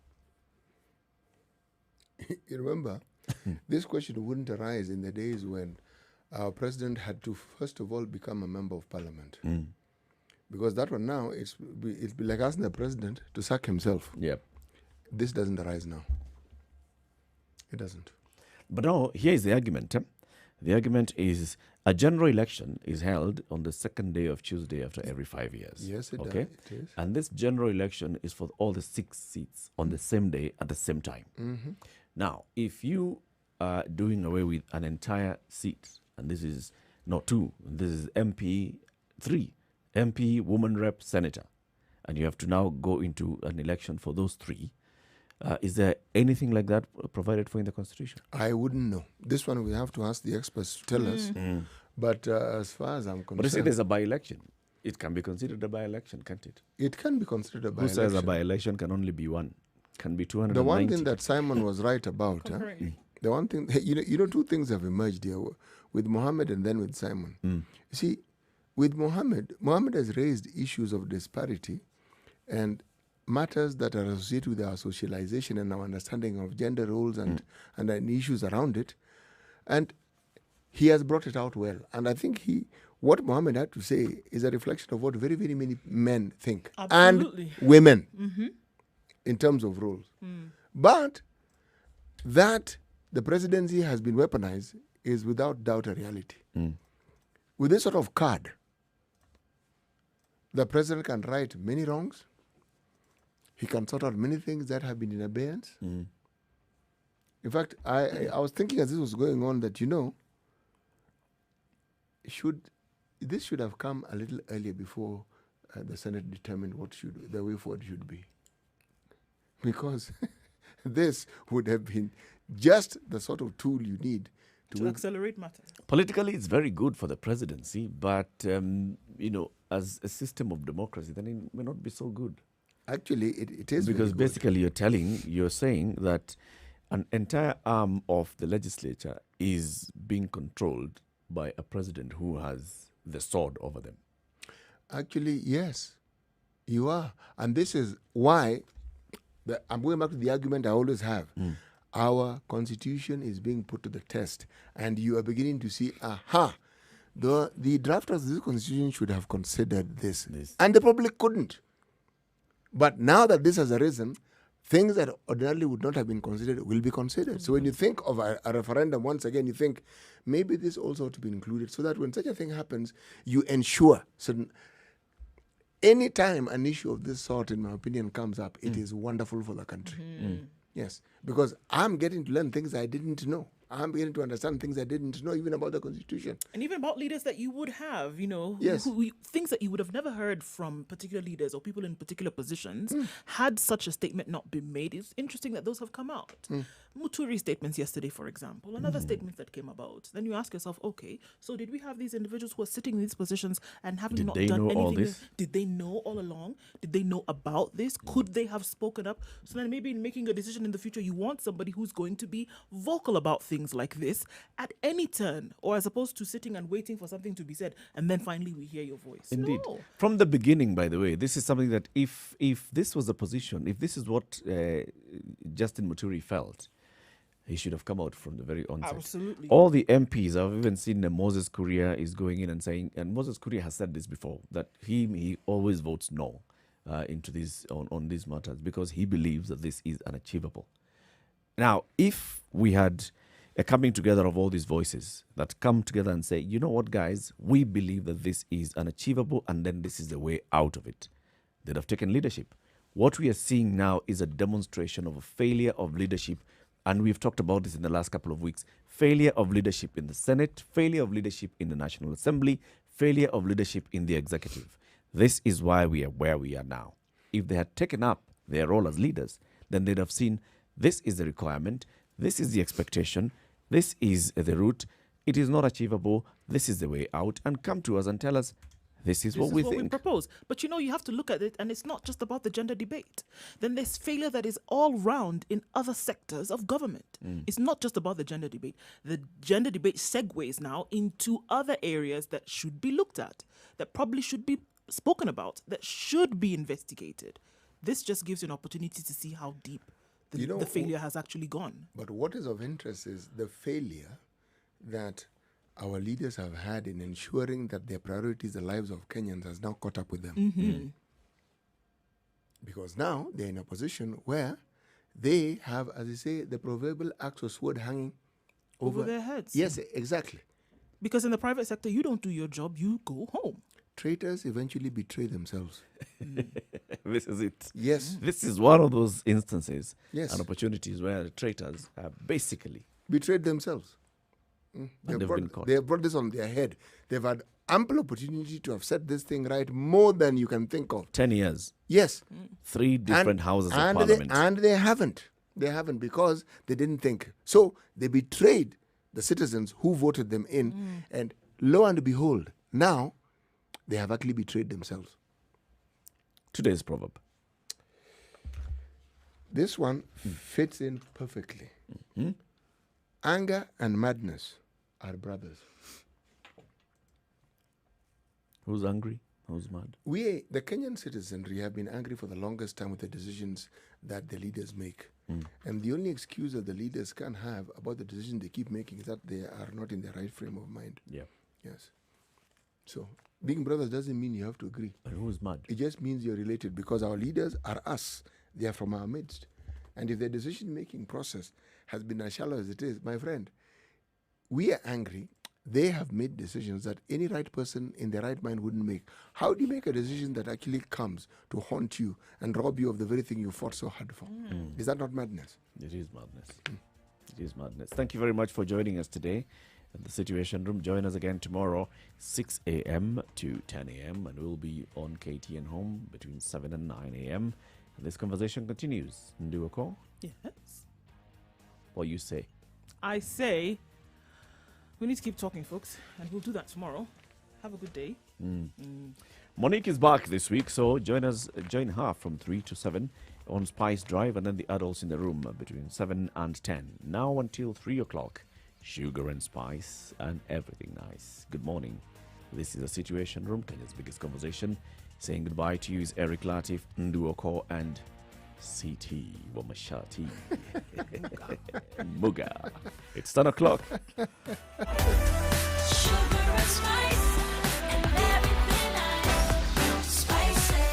Spice up your life.